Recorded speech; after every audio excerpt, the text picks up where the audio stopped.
Bridge to all decks. Welcome to a special supplemental episode of Enterprise Incidents with Scott and Steve. I am Steve Morris. And I am Scott Mantz. And I bet you're wondering what is going on here. Well, we have a very, very special treat for you, because if you just listened to our deep dive podcast on Enterprise Incidents of the Changeling, you know, you probably know this anyway, that the Changeling has an awful lot in common with the very, very first Star Trek movie, Star Trek the Motion Picture.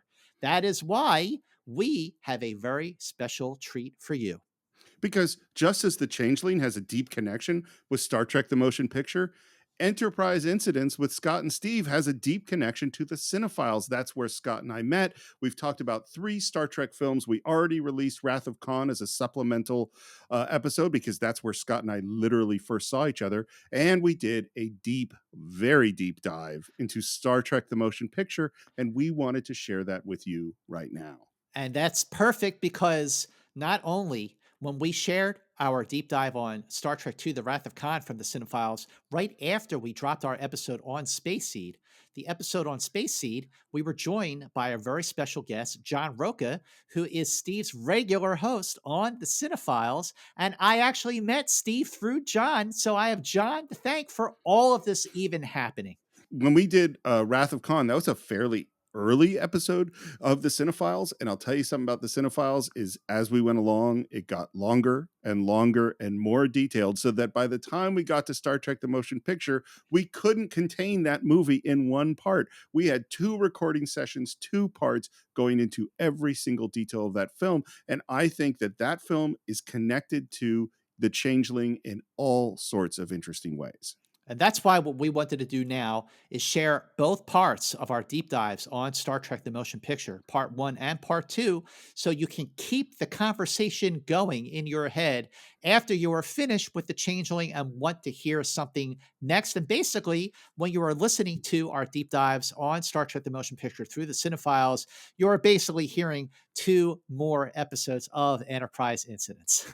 And so without further ado, I would like to take you back a few years, both to an earlier episode of the Cine-Files and to 1979 and Star Trek for the first time on the big screen with Star Trek the Motion Picture. Enjoy. Bones is a thing out there. Why is any object we don't understand always called a thing? Headed this way. I need you. Damn it, Bones. I need you.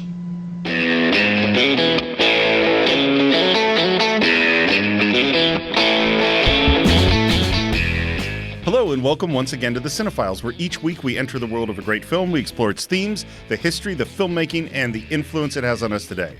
My name is Steve Morris. I'm a filmmaker and directing instructor in Los Angeles, California. Hello, everyone. My name is John Rocha. I'm a voiceover artist, writer, producer, and host over at Collider, co-host of the Top 10 Show, co-host of the Geek Buddies, proud host of the Deep Cut on the Collider Conversations feed on Collider, and of course, proud co-host of the Cine-Files. And I'm sorry about my voice. I was going to say, as a voiceover artist. Yeah. What happened? I've been fighting off an illness all week. I've been kind of touch and go here at Collider, going home early a couple of times to recover. But last night, I think I coughed out the last of it. Good to know. And it ripped apart my fucking throat. So I apologize. So this is what I'm going to sound like for this conversation. But I was goddamn if I was going to miss this episode. So I'm looking forward to it. Well, and you've already heard a voice of one of our favorite guests, Scott Mantz. Welcome back. Oh, thank you so much for having me. And I got to tell you, first of all, I'm so relieved and grateful that you did not already do this movie. Yeah. We wouldn't do that without you. Not without you. That means a lot. Yeah.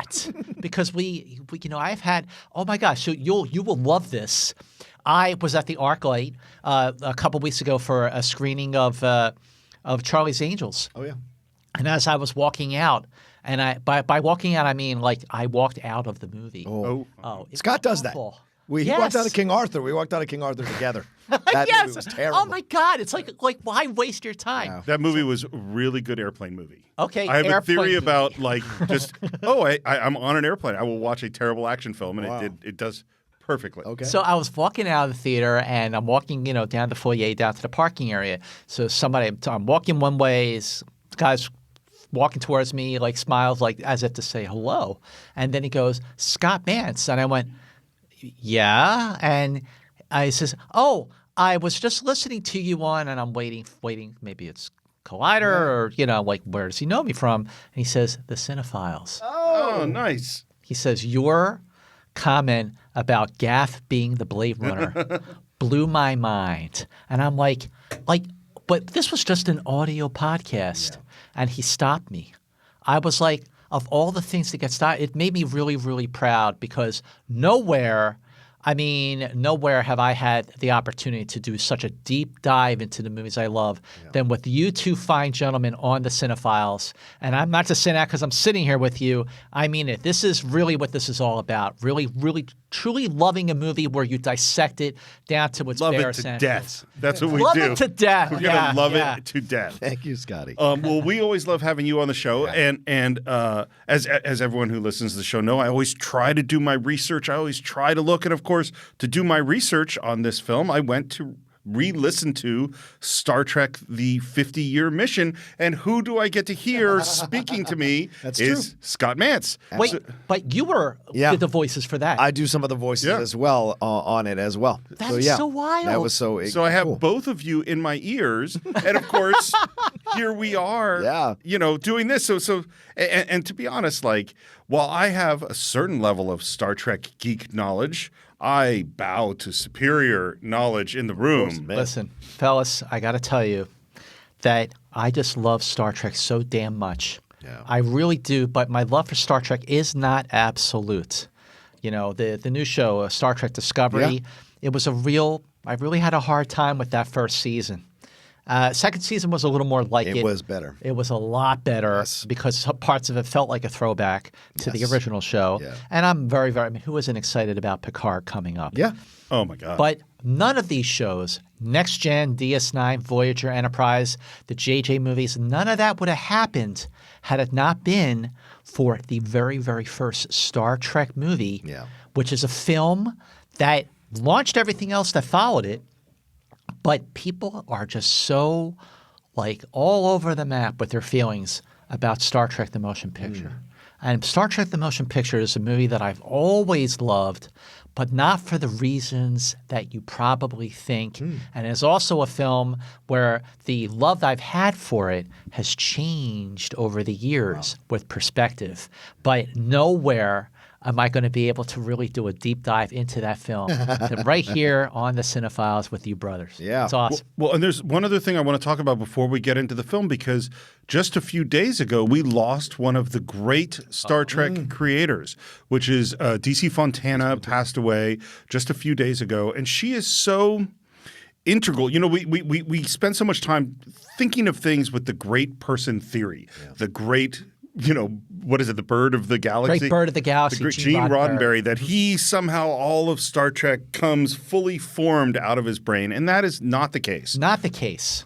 Dorothy Fontana's loss at the age of 80 due to a quick illness, it really hit me hard. Because when you think of the original Star Trek series that ran from 66 to 69, there are basically 4 people, not including the actors themselves, who were crucial to the evolution of that show into what we loved and, again, launched everything else that followed. Yeah. Obviously, there's Gene Roddenberry, who created the show. There's Robert H. Justman, who was like the right-hand production person who eventually became associate producer. There's the late, great Gene Kuhn, who produced Star Trek from the middle of the first season to the middle of the second season. Not a whole lot of time, but without Gene Kuhn, he created the Klingons. He created the United Federation of Planets, and he wrote some of the finest episodes. And he brought in a sense of humor and all, humor. Absolutely. He defined the 3 points of Kirk, Spock, and McCoy. Yeah. And he also wrote some of the finest episodes like Devil in the Dark and Metamorphosis. But the fourth person, who was just as crucial as any one of these other men, was the woman that is Dorothy Fontana. Yeah. She wrote some of the series' most beloved episodes. And by that I mean This Side of Paradise and one also of my favorites, Journey to Babel, which introduced Spock's parents. And she also wrote the Enterprise incident, so many other episodes. Tomorrow is Yesterday. But, her impact on that show, on the production of that show, cannot be overstated. Yeah. Like she was so crucial to all of the heart of that show, just like Gene Coon was. Gene Coon brought more of the humor, but what Fontana did to develop the character of Spock and Spock's family and the mythology of Vulcan was tantamount to Lucas creating Star Wars. Like she was such an integral voice and such an integral part. Even the animated series episode that she wrote called Yesteryear, which was it could have been one of the great episodes of Star Trek if it had been in a actual Star Trek episode. damn right. That was a 4th season episode of Star Trek. Seriously, it was. But her loss. When I was like, on social media reading everything, and it really hit me just because my love for the original show just runs as far back as I can remember. It's and the thing too is that she was there. She was there when we started Next Generation, and she also. Here's how I feel about it. I feel angry at Gene Roddenberry for the way he treated some of these other creators. And didn't, there's some people that want to take all the credit for themselves. And he was one of them. And he's definitely one of them. And like when I was in theater school, I had a directing teacher, and there was basically I had choreographed a fight scene, and because I love doing fight choreography, and I had choreographed it with this young guy who had done some sword stuff. And I said to my directing teacher, I'm really proud of this fight scene. Do I share the credit with this guy, or should I take the credit myself? Because I felt I'd really choreographed most of it. Or should I give him the credit? And he said, you're the writer-director. You get all the credit. If the play is good, you get all the credit. If the play is bad, you get all the blame. The more credit you can give away, the better. And I went, wow. And I gave this young guy the credit for the fight choreography. And that guy today is a professional fight choreographer. No kidding. Wow. Yeah, and this was the first thing he ever did. But, in defense of Roddenberry, because he has gotten a lot of criticism over the years for and I said, like I said right before you said that, about how he took so much credit. In defense of him, keep in mind, nothing like Star Trek had ever been done before on national television. Every episode they were doing, especially during the first season, they were on new ground. Yeah. So when you have your first 2 pilots, one of them that didn't air, the other was Where No Man Has Gone Before. So you have all these other writers coming in who were only going by what they saw in Where No Man Has Gone Before, which was not a regular episode of the series. But the only person who has the entire series in his head is Roddenberry. Yeah.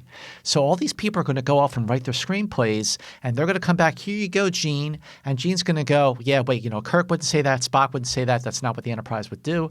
So, of course, he's going to give the first half of that first season where the show was really finding its footing, he has to keep the common theme going from episode to episode.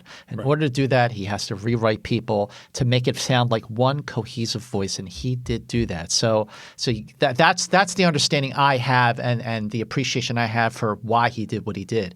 But clearly there are other producers, creative producers like Gene Coon and Dorothy Fontana, who made a massive, massive impact. And Gene had Fontana as his production assistant, and then gave her the chance to take a crack at Charlie X, and there we are. Which I love Charlie X. I love Charlie X. There's some creepy moments in that. Yeah. So I have a feeling, I'm going to ask you the question I asked at the beginning of every show, and I have a feeling that your answer and my answer are probably just about exactly the same. Okay. Which is, how did you first come to this film? Oh, well, I saw it in theaters. I saw it in theaters on opening weekend. I grew up in Northeast Philadelphia, so my dad took me to see Star Trek the Motion Picture at the Leo Mall, which was at the corner of Bustleton Avenue near Byberry Road. And it was the weekend that it opened.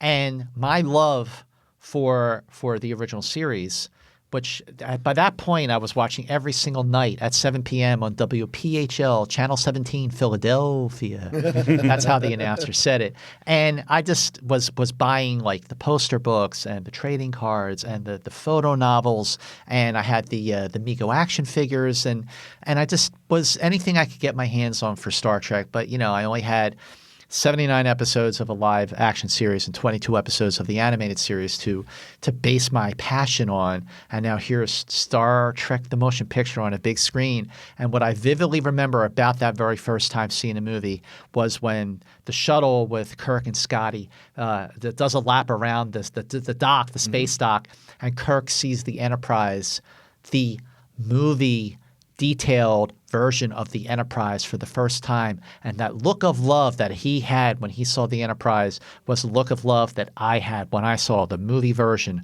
of the Starship Enterprise. So for me, it's exactly the same time. It might have been the same night.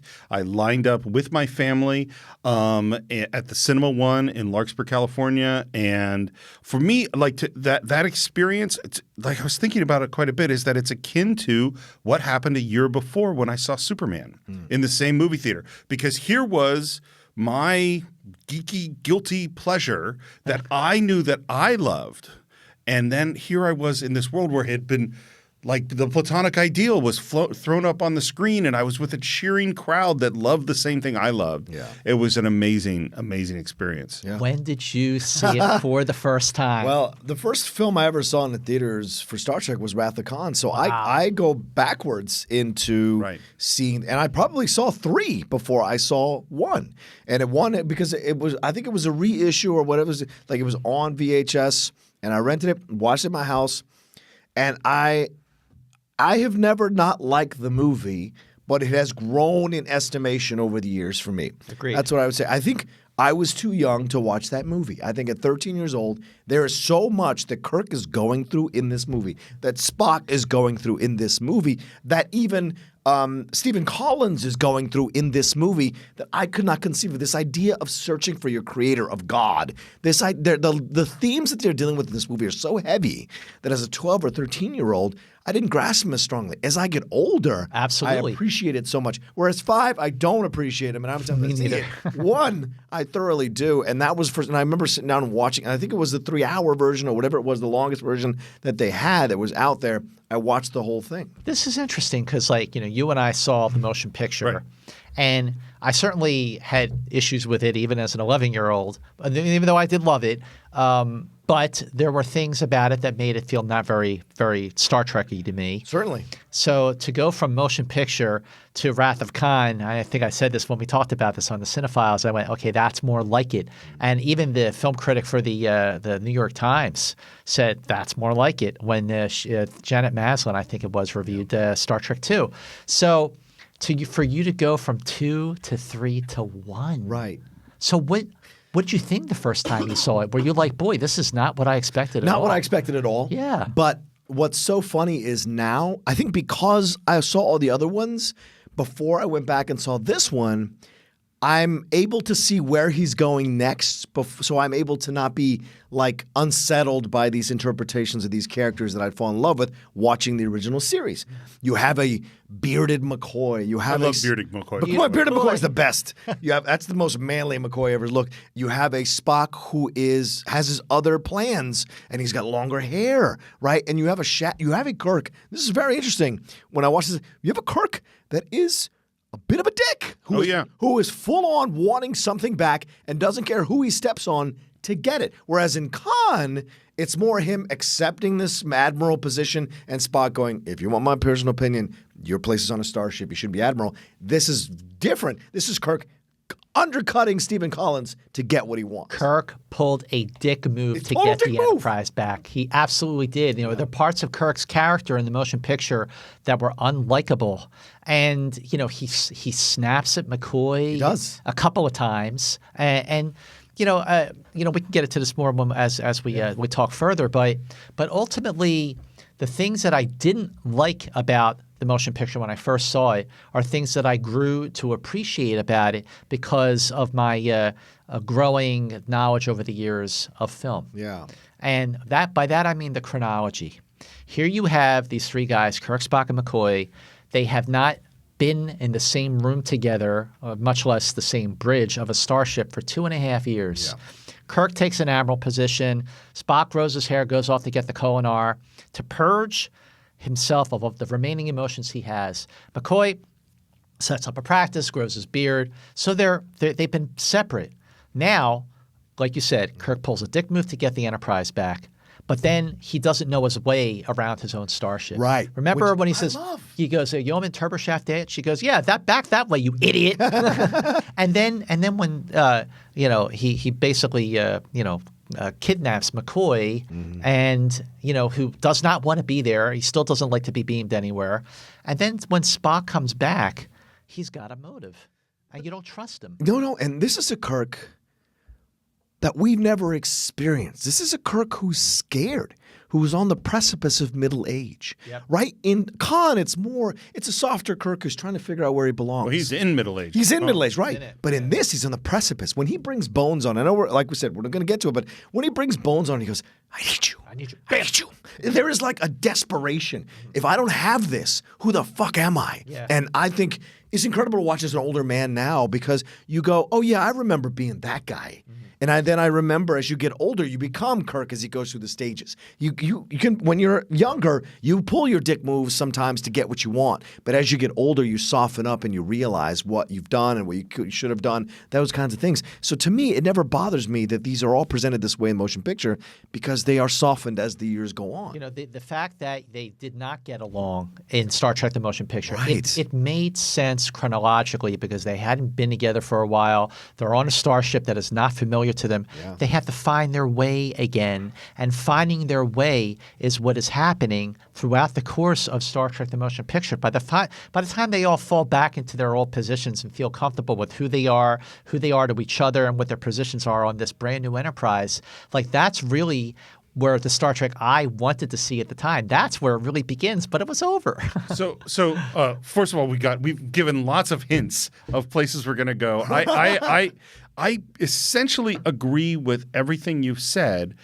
I don't think it's done quite as well as I want it to be done. All the character stuff you're describing is in there, but there's so much time spent on other things that they don't get to develop what we're talking about.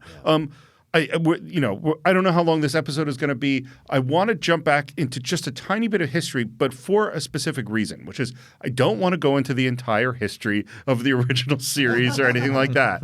But here's something I noticed as I was kind of thinking about it is we have a pilot that doesn't have Shatner that they actually do a second pilot. Very rare. Very rare. Then the show is what we would say today on the bubble and gets fan mail to keep it on the air. This has never happened before. There's never been a show. I mean, certainly shows had fan mail, but not like a organized letter writing campaign like this. That was the first. That was the first time. Is Star Trek the first geek nerd show? That's what I'm talking about. Yes, it is. Is that and then, it stays on for 3 seasons. There's still tons of fan mail trying to get it to stay on. And then this insane thing happens, which is the show doesn't die.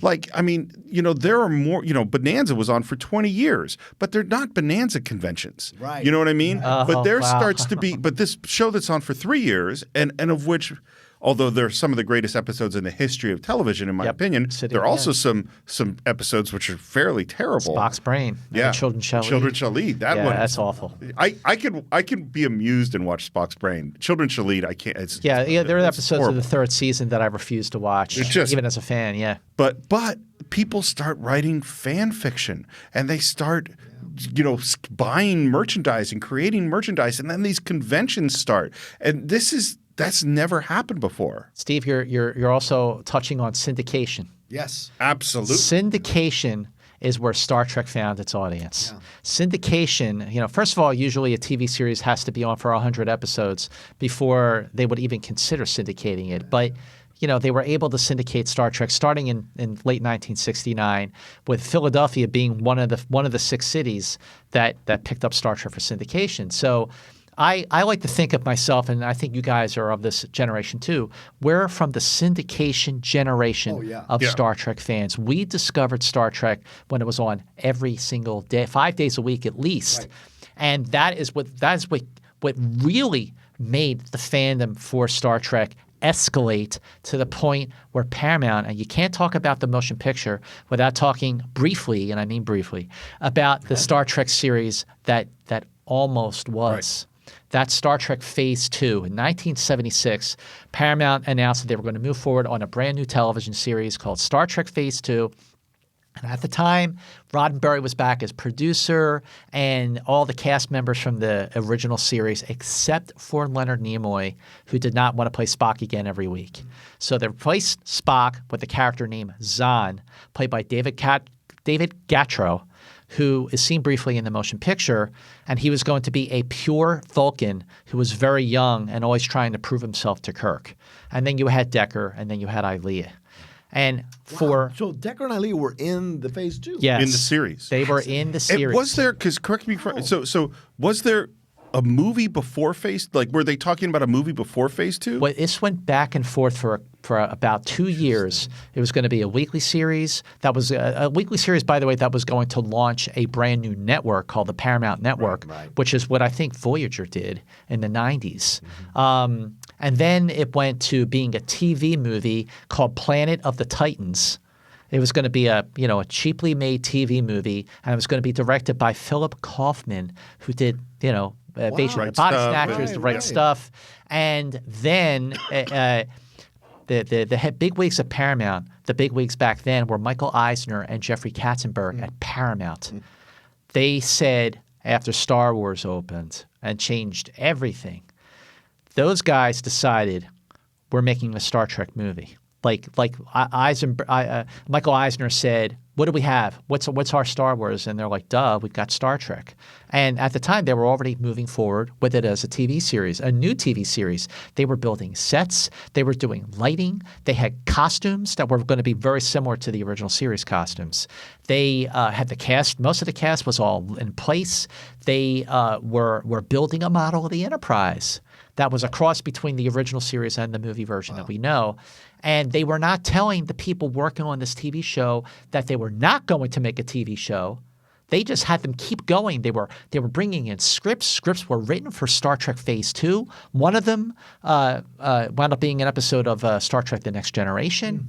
And then they decided to go big and announce that they were making the film. And the only way Nimoy came back was for him to work out the licensing royalties that he lost that he never got paid for. And this applied to Shatner as well. And Nimoy, yeah, I'm sure it did. Do you remember that beer billboard that had Spock's ears were pointed downwards, and then he drinks a beer and his ears go pointed up again, and he says logical or something, or fascinating. Well, Leonard Nimoy was not happy when he saw that billboard, and he sued Paramount, and he said, the only way I will move forward in making a Star Trek movie and come back as Spock is if you pay me, fuck you, pay me, is what he said. Yeah. And they paid him. So a couple of things I want to touch on. One is that in all the things that Star Trek is the origin on, we're talking about like geek culture or fan culture and their influence on creating what happens. And one of these other things is previous this time, you're in a movie and someone wants to use your face on a lunchbox or a toy or a pair of pajamas or whatever. You didn't get any of that. No. It's Nimoy signed that it away in perpetuity. Yeah, and Nimoy and Shatner is who makes that happen. Which to me, it's like, man, you shouldn't be able to have your face up on a beer billboard, and they don't pay you for it. The other thing I was thinking, and this is just a coincidence with the Cine-Files, is that the last movie we did here is Chinatown. Oh yeah. And that's Robert Evans running Paramount from 1966 until 1975, which means that, and he's not mentioned, I don't know what his involvement with Star Trek was, but he had to be involved because during the doing the second movie or phase 2 or any of those things. Well, if Robert Evans left to become an independent producer in 75, which is when Marathon Man came out, then that means that at the time, if they were talking about bringing Star Trek back as a series, it was still TV. It didn't become like movie stuff until 77 or 78. But I thought there were movie scripts that were for feature that were written in like 72 because there's like the God Thing. Oh, the God Thing, and there's In Thy Image, and then there's Planet of the Titans. Roddenberry, Shatner actually tells a story. He was on the Paramount lot in the early 70s doing some guest starring thing on something. It might have been Barbary Coast. And he went to the Hart Building, which is where the old Star Trek offices were, just to kind of reminisce. Sure. And he hears someone typing away on his typewriter, and it's Gene Roddenberry's old office. And he looks in, and Gene Roddenberry is in his old office writing stuff for a new Star Trek thing. And they talked about it, and I think Shatner just didn't think it would ever happen, so he just didn't think anything of it. He's like, good to see you, Gene. So they finally decide after Star Wars comes out that we're going to make we're not going to make Phase 2. We're not going to make a TV series. We're not going to make a cheap movie. We're going to make a big movie. Yeah. And they bring in a big director. Robert Wise. We have talked about Robert Wise twice now on the Cine-Files. Of course, he's the editor of Citizen Kane. Yep. And then we also talked about him when we discussed West Side Story. Yeah, right. And Robert Wise, therefore, has a history of dealing with difficult, temperamental, big ego people Who like could Orson you Welles possibly be talking and about? Jerome Robbins.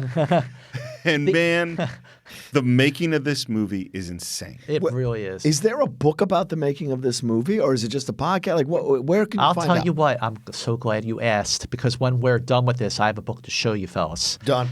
It is a book that finally came out. Cinefantastic magazine was one of the two great sci-fi magazines over the years next to Starlog. Mm-hmm. They really got into it, though.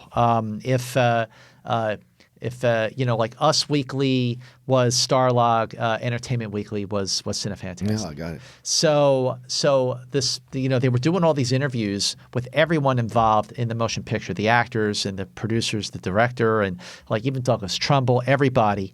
And they had all these extensive interviews that they had done over the years while production was actually happening, while the making of the film was actually happening.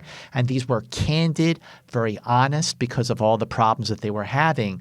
So the amount of interviews that they conducted compared to the amount that went into the magazine was like a small percentage, a very, very small percentage. So just a few years ago, they published a book that was basically all the unedited interviews that they did over the years. And this thing is thick. It is a thick book. You want to know about the making of this movie, and you want like the kid gloves to be off. You want people to be honest and not pull their punches and be honest about the frustrations of the making of Star Trek the Motion Picture. Yeah.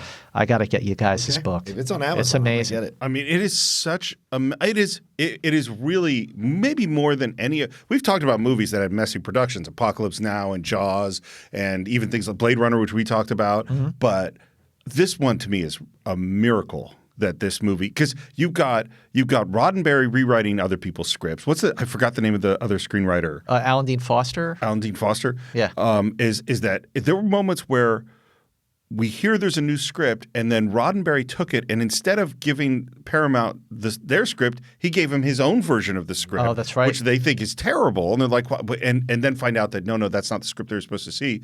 You have Shatner and Nimoy, who I guess because it took so long to make this, they had something in their contract that triggered that. Oh, if it spends this much time, you now have script approval. Yeah. Which I don't know who would put a time clause in a contract to give, of all people, William Shatner script. So now you've got Roddenberry doing rewrites. And then it goes to Shatner and Nimoy, and they're hammering out and Robert Wise, who my understanding is the calmest, kindest, mellowest person, just trying to keep this ship from sinking as it goes along with huge cost overruns and special effects problems, and it's and taking sets and all this stuff that were built for a TV show and turning them into movie sets. But the thing is, they did turn them into movie sets. Think about it. Up until Star Trek 2009, Star Trek the Motion Picture is the only feature film from the original series and The Next Generation that looks like it was made to be a feature film. Right. It was made by the motion picture department at Paramount. Yeah. It looks like a big movie. It looks 100%. The effects still hold up. Yes. The production design. I mean, the look of the sets were deliberately bland. The colors didn't pop like they did in the original series. Right. With the lighting in the background, with all the gels that they use, the purple and the yellow and the green, which I think gives TOS its charm. But no other feature film from those first two crews looks like the motion picture. And no other film, you would never see those uniforms again. Yeah. In I hate else. them, by the way. I hate those costumes. I appreciate what they are because they are the one and only time we saw these costumes. What do you think of the costumes? I've never minded it because to me, there's an unintentional symbolism. They're drab. Why are they drab?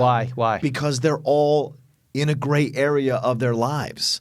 they're not sure where they're supposed to go next. Yeah. The Enterprise itself, who is my captain? I thought it was this guy. Now you're telling me it's this guy. So everything is gray on the ship, and the only person with any real color is who? Aaliyah. Why? She's used in a certain way by V'ger. She's in all this bright white, sexy as hell. Princess Camata. Princess Camata in this white, all white, but she stands out from everybody else. And it's interesting because there's a purpose. She's being used for a purpose. Sure. Everybody else is in gray or drab colors, and you're right. And I don't think it was on purpose. I think they were trying to be futuristic, but it kind of works unintentionally. The cast hated those costumes. I'm sure they They did. look Yeah. like they're all wearing their pajamas. Yeah. You know what? Because it's a military, and you all look the same in the fucking military. Well, that's true. So that's true a part too. of it as well. Yeah, you know, I love original series costumes. I love Wrath of Khan costumes. These ones, not so much. I have one very quick thing to say before we get into the movie, which is because I listened to our Wrath of Khan episode again, which I highly recommend all of you who want to hear the very first time I met Scott Mantz. Oh, that was our first. That was our first podcast together. It's still a really good one. You know what? Maybe we'll re-release it. Maybe you should just turn the sound down on my parts of the interviews when you're. I didn't excited to quite talk know about how to ride the volume on a Mantz podcast at the time. I got to give a big shout out to John Rocha. He is braving his cold to be here to talk about.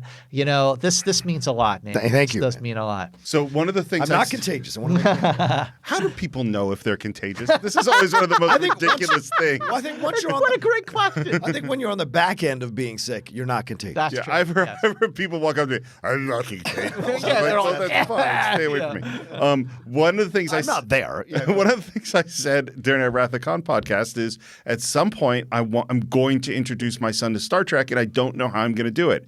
Guess what? You did it. It was Star Trek: The Motion Picture. That is his first Star Trek. Did he like it? Loved it. You didn't show him like sitting on the edge of forever. I thought that was. I tried to. So what I should say, I tried to show him Trouble with Tribbles because I thought it was funny, and he was bored in the first like 3 minutes, and then I didn't push him on it. How old is he again? He's 8. And if he's 8 years old and he's not going to dig the tribbles, yeah, you did the right thing. He Right, was. grab the concept of motion picture at 8. It's pretty positive. He was. That is very No, cool. he actually was saying some stuff. Well, maybe we'll get to it. Anyway, it was a lot of fun showing him my first Star Trek. And now we are going to enter the world of Star Trek: The Motion Picture, and we enter it through an overture. An overture. One of the I'd forgotten was in the movie. Me too. this is Ilea's theme, composed by Jerry Goldsmith, who did the score. Who also did Chinatown, the last Who film. also there you go. Also a Paramount movie. And the Star Trek: The Motion Picture came out December 7th, 1979. 2 weeks later, The Black Hole by Disney. Fucking love the black. Great movie. Great movie. I haven't seen it in forever. Oh my God. Do you have Disney Plus? Maximilian. Yeah. Yeah, if you have Disney Plus, Gotta watch everyone it. listening, if you have Disney Plus, Tell 'em, you Scott. have to watch The Black Hole. It was Disney's first ever PG live action movie. Yep. It is I don't want to say it's their Star Wars. What it is, it's 20,000 Leagues Under the Sea Right. in space. It's dark AF. It is dark. It is dark, Yeah. but still fun. It's so fun. You have a couple of cute robots. Yeah. But yeah, Vincent. Robert Forster is the captain of the Palomino. right. A young Robert Maximilian Forster. Schell is the villain. The villain. He's Reinhardt, captain of the Cygnus. That's right. But those two films were the last two films up until Quentin Tarantino's Hateful Eight to have an overture. Really? Yes. Oh, wow. Yeah. That is So- a fantastic bit of trivia. they not know that. like after the Black Hole and Motion Picture, no other movie had an overture until the Hateful Eight. Wow. Quentin Tarantino. Of course, it's Tarantino who's going to bring back a staple of an overture. You can get away with it. But since we're talking about Ilea's theme and the overture, you just have to just say that what I absolutely loved, what has endured for me, and never faltered about the motion picture is the complete score by Jerry Goldsmith. Yeah. It is one of my all-time favorite scores, and it is a score that almost didn't happen at all until Robert Wise sent him back to the drawing board. And that score, especially the motif for the motion picture, was reused to a great effect in Next Generation. Yeah, so if you are a fan of Next Generation and have never watched this movie, it is a little shocking because you're like, no, this is the Next Generation theme.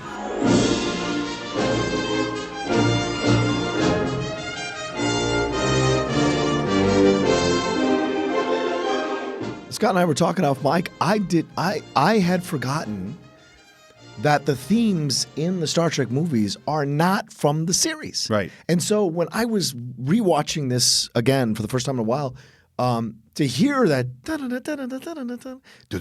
like all of that, it occurred to me, I was like, oh, wait a minute. This is not in the series at all. Yeah. And I had always connected that theme with the series and the movies. Interesting. But no, it's only for the movies. The only time you hear Fascinating, man. the Alexander Courage Star Trek theme, and it's really just the first few bars, na, na, na, na, na, na, is when Kirk is doing his captain's log. Yeah. Otherwise, it is Jerry Goldsmith's theme, which I thought was just arousing, exciting. It's great. It's a great theme. But there's so many great themes throughout the film. You know, you have Ilea's theme, you have V'ger's theme, obviously that big guitar, it's 15-foot string thing that they use, and it is such a so many great themes we'll get through as we go through the scenes. Yeah. But yes, so the overture starts things off, and then the opening credits. Yeah. Which apparently people cheered when those names come up. Oh. You know, in the theaters when they first Still showed brings it. a smile. I'm sure they must have been like so happy to see it come. Oh yeah. Like we're Right. back. Like we're on the big screen. And we start off right away with some Klingons, and right from the beginning, you see, everything is upgraded. This looks amazing. These are birds. Now, these are birds of prey. Yeah. You see 3 Klingon birds of prey. Yeah. You see V'ger. Yes. You see the big blue cloud that these little tiny Klingon ships flying in formation are approaching. And then you see the Klingons themselves. Right. And they look nothing like Yep. those bad boys from the original series. Something that, by the way, was never, to this day, has never been officially explained. But it's a Star Trek tradition to always change the look of the Klingons when you're redoing it or doing Oh, it again. yeah, you're It's right. always a Star Trek tradition. Yeah. And not explain it. No, Discovery did the same thing. Certainly 2009 did the same thing with Star Trek Into Darkness. Yeah. Yeah. And we see them like on tactical display, and they're going to fire some torpedoes, and they fire the torpedoes, and nothing. effect. Yeah. No effect. And we see the Klingon commander, who is Mark Leonard. Mark Leonard. Yeah. Mark Leonard, who played not only a Klingon in Star Trek the Motion Picture, he was the Romulan commander in Balance of Terror, and he was Spock's father in Journey to Babel. Yeah. So Balance pretty of cool. Terror, by the way, that and City of the Edge of Forever are my 2 favorite Star Balance Trek of Terror is episodes. great. It's great. Balance. I mean, the pacing of that episode and just the mirror, the mutual respect that these two commanders have for each other. It's And Leonard is scary in that episode. Oh, yeah. As a Romulan. He's fantastic.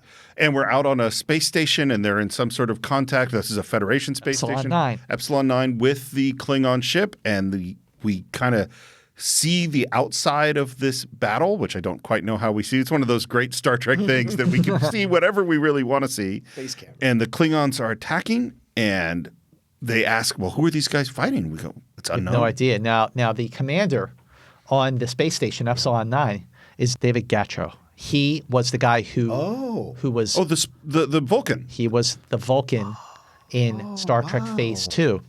And when that never happened, they gave him the small role in Star Trek the Motion Picture, and no one ever heard from him again. And we cut to this huge thing, which we later find out is V'ger, and we hear that sound, V'ger's theme that you mentioned before. And some giant electric ball comes up and hits the Klingon vessel and wipes him out.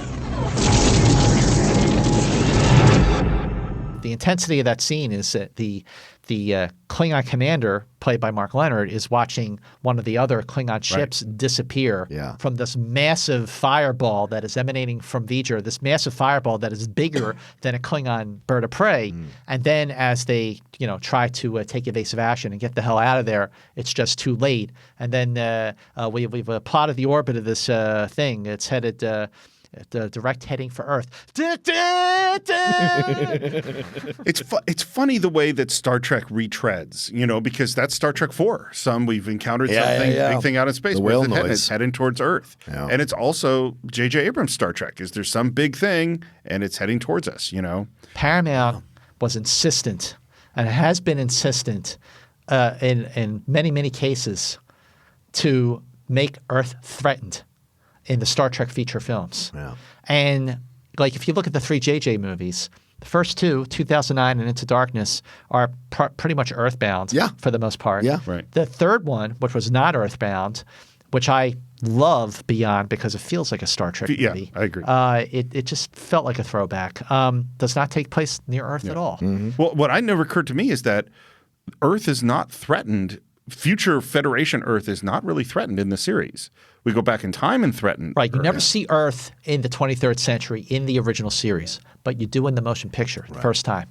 But right now we're not going to Earth. We are going to Vulcan. And we see Spock, long-haired Nimoy, praying. Yeah, John is holding up like he's doing this crazy. I love the way he prays. And this is the Kolinar. Right. The shedding of all emotion. Yeah. Some ritual purification, and Spock fails. He fails. But Well, he knows it. He stops the ceremony because he knows he's not worthy to receive it. He's not going to lie to get the cult. And they were going to give it to him because they trusted his integrity that much. And when he stops it, it's because he senses another consciousness. There's something else he's got to do first, and he has to follow that. And I like that they say the consciousness is touching his human blood. Yeah. I think so. This is where I go like, oh, I wish there was a little more in this film.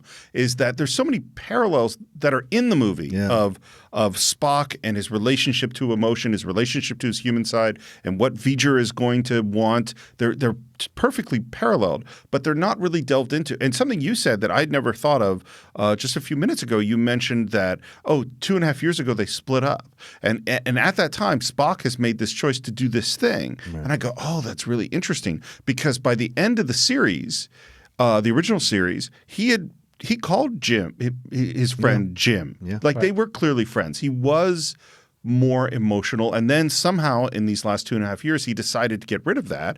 And now he has to go back with the people that had really worked on his human side. That's all really interesting to me. It's, you can't go home again. There's that. It's they all lost touch with each other. So that, that they were almost like friends by circumstance because they were serving, in the confines of a starship for 5 years. Yeah.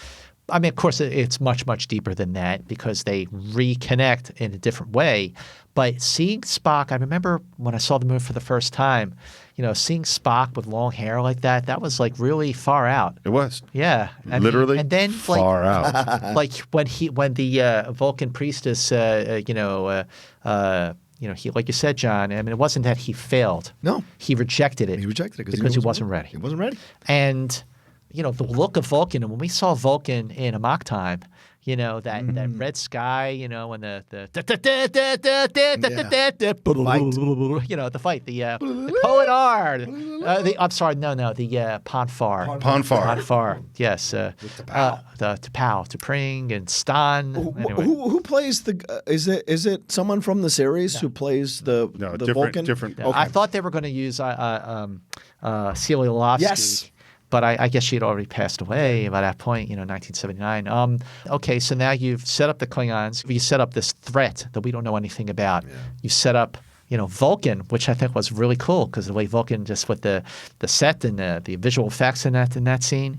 And now where do we go? We go to, and I have to say, as the native San Franciscan, discovering that Starfleet Command, that the capital of the Federation is in my hometown. Isn't that cool? So cool. The scene with Spock ends on sort of a down note, one of sadness. Right. It's a dark scene, visually it's dark. And then the brightness of San Francisco, Earth, and the shuttle flying away. And you hear the motif for Star Trek, the motion. I'm going to say Star Trek, the motion picture, because that's what everybody knows. But you hear Jerry Goldsmith's motif for Star Trek come in again, and then the shuttle comes to a stop, and you see Shatner through the window of the door, and then the door opens, and there he is. It's Captain Kirk. It's Kirk. It's William Shatner. Like, oh my God! But he's not wearing the gold shirt. No. He's wearing this white thing, and he looks very serious. He meets Lieutenant Commander Somak, who is a Vulcan who has been assigned to the Enterprise, and he talks about reporting to the Enterprise for Captain Decker. And Kirk says, I'm on my way to a meeting with Admiral Kirk, which will not last more than 3 minutes. Report to me on the Enterprise in 1 hour. Report to you, sir. And he says, it is my intention to be on that ship following that meeting. Wait, no, what he says is, it is my intention to be on that ship following that meeting. Report to me in 3 hours. So we immediately are like, okay, something's going on. Yeah. I always thought this was a missing scene. I would have liked to have seen this 3-minute meeting between Him and Uhura and Kirk. Yeah. Because Kirk, as we see in later movies, has no problem going up to authority and saying, Oh, sure. She really is. So and in real life as well, I'm sure. But seeing him do that with the Admiral and seeing the reaction, because maybe it would have softened Kirk a little bit for him to go, he's unseasoned, he's inexperienced, there's this thing out there, like with Khan. You show me a man who wants to kill me after all these years. Show me a son and you show me a son that would love to help him. There's these things of like helplessness with Kirk that makes him human, it makes him vulnerable, and makes you attached to him. In this, he's so just determined. If we'd had that meeting, I think it would have softened the edges a little bit. This is the thing I think it's all there. Yeah, I just wish we had Yeah. a little bit more to fill out the character. Because the thing, and again, because I just listened to us talk about Wrath of Khan, the thing that we discussed there is there's so much time spent on the characters. Right. That's for sure. Yeah, there's too much time spent on other things in this movie. Yeah. And I understand that criticism. I do. I get it. We end up with Scotty. We hear there's a problem with the transporter, and we also hear Admiral, we have just finished 18 months redesigning and refitting the Enterprise. How in the name of hell do they expect me to have it ready in 12 hours? and they get into the shuttle. So first, let's get through what the exposition is, which is that Kirk informs Scotty that there's this big thing coming towards Earth. An alien object of unbelievable destructive power is less than 3 days away from this planet. The only starship in interception range is the Enterprise. Ready or not, she launches in 12 hours. And Scotty's like, well, the crew hasn't had time with the new equipment. We haven't tested the ship at warp power. We got an untried captain. And He gives him a look. Yeah. He gives him and an untried captain. And I love Kirk's response. 2.5 years as Chief of Starfleet Operations may have made me a little stale, but I wouldn't exactly consider myself untried. They give her back to me, Scotty. Give her back, sir? I thought that was that easy with the Gura. You're right. It's a great, great little scene. And seeing Scotty stand at the transporter when Kirk being aboard, with the mustache. Yeah. You're seeing. Listen, this is really what wasn't fair to the cast. That it's supposed to be 2.5 years since the end of the 5-year mission, or the end of the original series, and it's been 10 years. Yeah. So they are only supposed to look 2.5 years older after they've aged 10 years in middle age. Not fair. Where's the de-aging technology? Yeah, where exactly. was de-aging technology then? And then we get extremely long but gorgeous shuttle journey to the Enterprise. What's your take on that? For the record, I'd like to say this officially. I have never understood people's issues with this in my entire life. Kalinowski tweeted about it on Twitter, and I said, come on, you haven't stared at your IG championship belt for 5 minutes? This is when you love something. You can stare at it, walk around it, be entranced by it for whatever reasons. For Kirk, the only thing he's ever purely loved, aside from Spock, is that fucking ship. Yep. And so for me, when we see it, and since the first time I saw it, I have never understood people's issues with it because it is helping you also as an audience fall back in love with the Enterprise. Absolutely. And the cinematic version, as you mentioned earlier, Scott, of the Enterprise. So you want to explore every nook and cranny around it, and it's never bothered me. Yeah, the way that scene plays out, I understand that people have issues like, oh my God, the trip around the Enterprise took forever, but it's such a, like it said, the build-up to when Kirk finally sees it not being obstructed by the space dock. The build-up to that was such a great payoff to see the look on Kirk's face first, and then to see the Enterprise itself. And he's so, like you said, it's his first love. He's in a trance. And we're seeing our first love too, but it's the Enterprise in a way we've never seen it before. So we're discovering this new Enterprise at the same time that Admiral James T. Kirk is. Yeah. And again, the thing that makes the scene just work so well is the score by Jerry Goldsmith. You're hearing the motif for Star Trek, the motion picture. Basically, it's the Enterprise theme is played very slow and beautifully with flutes, and it's I love watching that scene. Yeah. Here's the thing, is that Enterprise is spectacular. It is. And they had been building a new Enterprise for the Phase 2 series, and Robert Wise came in and very correctly said, this will not play on the big screen. We need to be able to – so they built a huge, huge Enterprise model. It looks amazing. The special effects shots are amazing. Jerry Goldsmith's score, I 100% agree, is great. But what I don't understand, Robert Wise is an editor one of the great editors of all time. He cut Citizen Kane. And the basic rule is that if you're not advancing the story emotionally, you're not doing your job.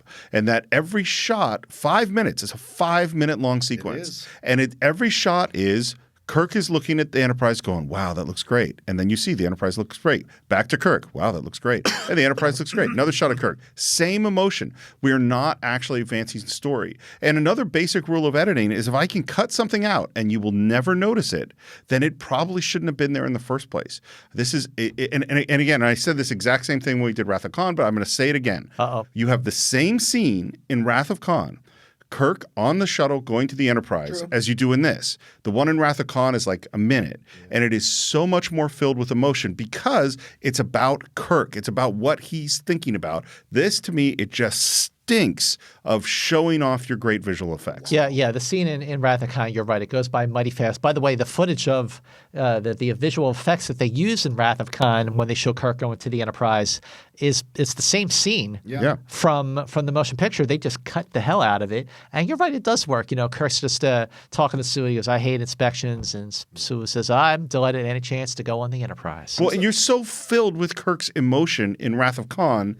In here, it's just he loves the Enterprise. It lacks the complexity. I'm watching, but I would disagree with you. I think for me, you're walking into Kirk never shows you the things he really loves. He never really lets that guard down, you know. And so until one of the rare moments is when he talks to David at the end of Khan. It's great. Those are rare moments that you get to show. So he's almost consumed by it, which makes sense because, like you said, Steve, it's supposed to build character.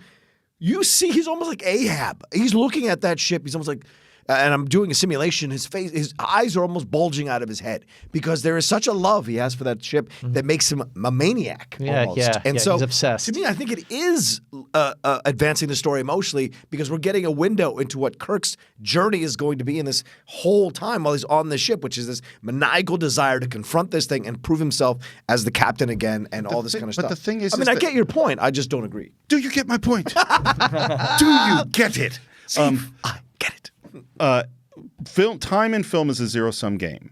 Anytime you add to one sequence, you have taken it away from other things. And what my feeling about the film is that, boy, we could have used that scene with Admiral Kirk. Boy, I could have used one more scene with Spock. I would have loved to see a Spock-McCoy scene where the two of them are alone together in this film. It would have given us so much about. And so if we spend 5 minutes on a special effects sequence that we could do in 1 minute, that's 4 minutes we don't have for something else. But the inherent belief in the foundation of that thought is that you think the scene is a waste. If you don't think the scene is a waste, you don't think it's a waste of time. I think that there's better spending of the time, including maybe this time, and we can move on. But they were. You're not the only one. Obviously, millions of people feel the same. There was a lot of inspiration here to prove that they could do for Star Trek what Star Wars did for Star Wars on the big screen. Even though Star Wars and Star Trek are fundamentally different.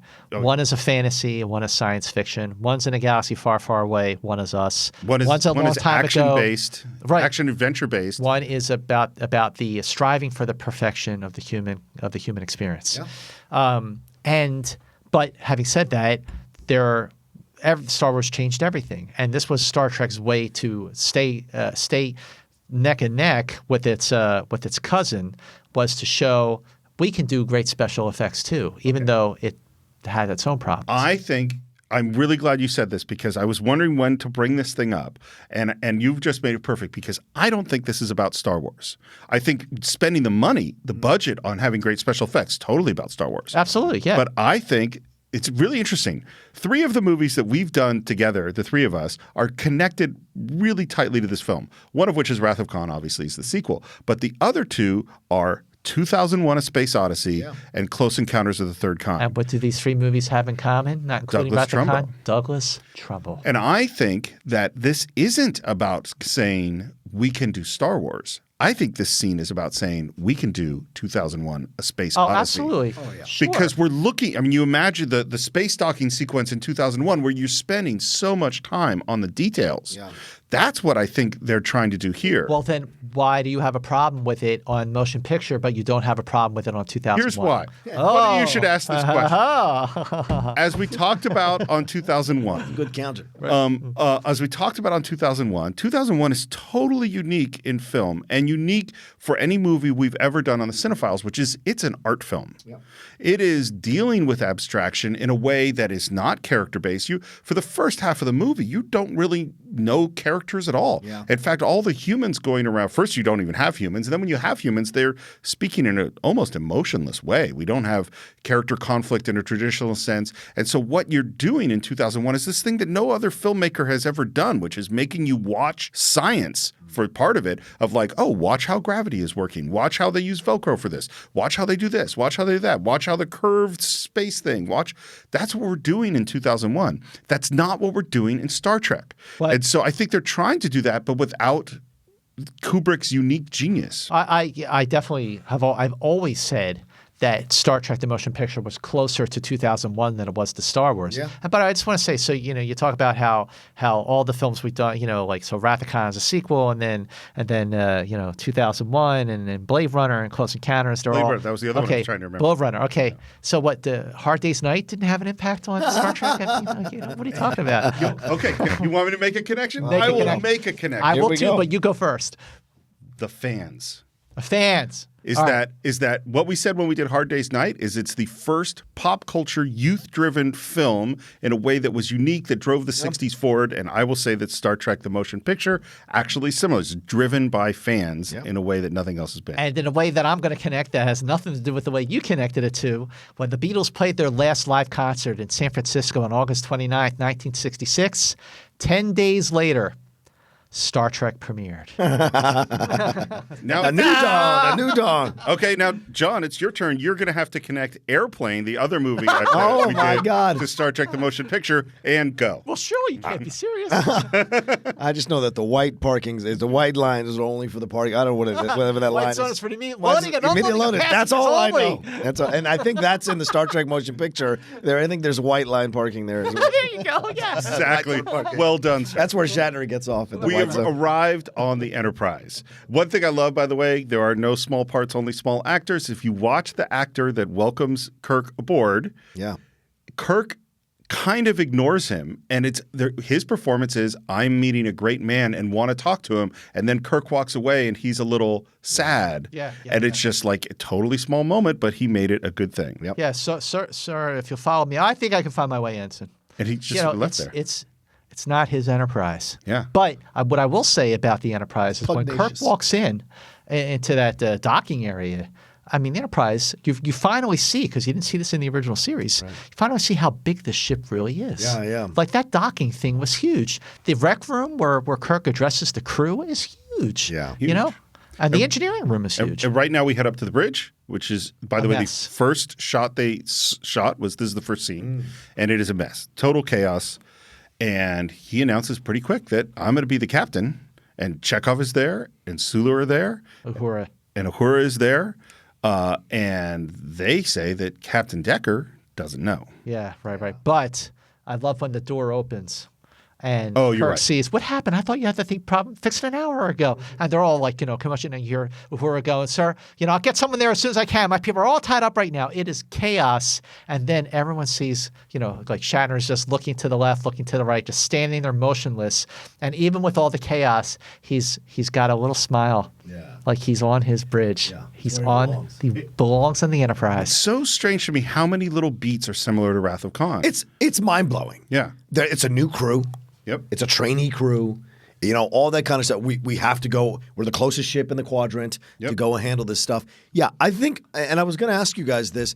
Do you think they heard the criticism from one, and of course they cut the budget, but did they also soften everything else? To make it feel like this, to make people fall back in love with the series again and continue forward. The MO for Wrath of Khan was to make a Star Trek movie, was to make a movie that would be fun, that the characters would be much, much closer to the ones that we loved in TOS, but still very much in middle age and dealing with all those crises, things that happen when you're middle age. And the reason I ask this is because it's very similar to shooting one pilot and shooting a second pilot. And to me, that is a great point. To me, Khan feels like the second pilot of the original motion picture.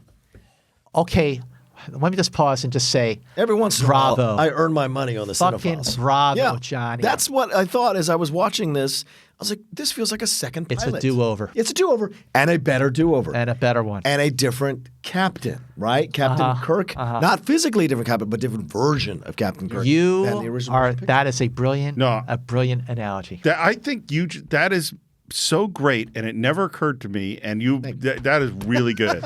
It's really and also, if you watch The Cage, it is more cerebral and more like less. You're not connected to the characters in the same way. It's darker. Nice. It's Nice darker, work, John. just like motion picture is. It's darker. Wow. Yeah, Wow. fascinating. Great analogy. Well, thanks, everybody. I'm going to leave now. See, even when you're sick, you still can bring it. Now there's an extended scene okay, right? So when Star Trek the Motion Picture aired on ABC TV for the first time in the 80s, it had 15 minutes of scenes that did not make it into the theatrical version. So when Sulu says to Kirk, he's in the engineering room, Decker, he's in the engineering room, he doesn't know. So Kirk says, assemble the crew in the recreation room, and then that's the end of that scene in the theatrical version. But what most people did not see is the scene continued, and Sulu says he wanted her back and he got her. Yeah. And this other alien, with like all the prosthetics, and I said, what if Captain Decker? He has been part of this ship with its being rebuilt every step of the way. And Uhura says, Lieutenant or Ensign, whatever, the odds of our coming back from this mission may have just doubled. Yeah.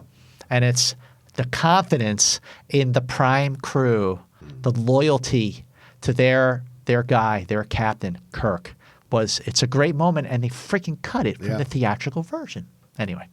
It's really, one thing I didn't research, and you're going to know much more about it than me, is the different versions. Is I know there's the theatrical version, there's that ABC version, and then there's Director's cut. And yes. I'm not 100% sure on what all the differences are. Well, the Director's cut that came out in 2001 is, I would say, closer. It addresses a lot of the criticisms that people have with the pacing, including you, Steve. Yes.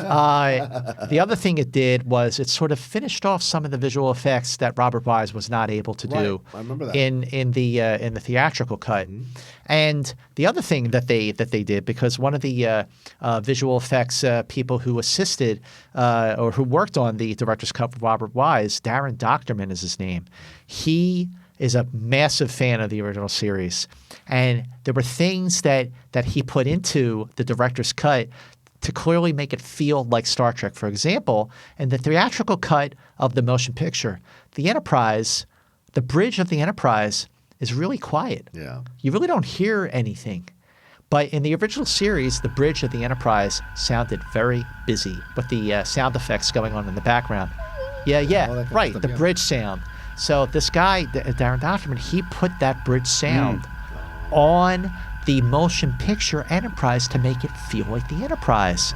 The reason why most people haven't seen the director's cut lately is because these revised visual effects were not done in high definition and will not look good on Blu-ray.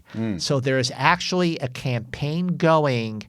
And by campaign, I just mean support going for Paramount to go back and redo the director's cut visual effects in high definition so that the director's cut can make it onto HD, Blu-ray, 4K, you name it. Why not? Because they did that with the series, the original series. They went back and high-defed the hell out of the original series. I love the new effects. Me for too. The original series. A lot of people don't, but I mean, I thought the redone visual effects. I think they did a good job. They did a great job. I mean, there are a couple of episodes that actually improve with those new visual effects. Like, remember Tomorrow's Yesterday, where they go back to Earth to pick up the Air Force captain? Yeah. The original effects for that, no disrespect to those who the people who worked on it, but the redone visual effects I thought were just elevated. But and the smart thing they did is they didn't try to make it. They tried to keep it within the world of Star Trek of the 1960s. They didn't try to make it crazy. Like the Force, A New Hope, what Lucas did in Star Wars Episode 4. I mean, he ruined it, but what they did with the visual effects, as Mike and Denise Okuda, Dave Rossi, they spearheaded the whole thing with the revised visual effects in 2007, and they made the visual effects complement the interior scenes. So if there were new visual effects done, most of the time they were just on the outside, seeing the Enterprise, seeing the planet, seeing the Enterprise orbit the actual planet Earth, and tomorrow's yesterday, was a beautiful thing. But anyway, in regards to all the different versions of the motion picture, the one I do defer back to is the one that we grew up with. Yeah. That's the one. Right. I mean, I do want to see the director's cut redone for HD, but I mean, listen, this is the movie that I loved. Of course. So we're down in engineering, which has once again received a huge upgrade in terms of its scale and design. And now we get to meet Captain Decker. Captain Decker.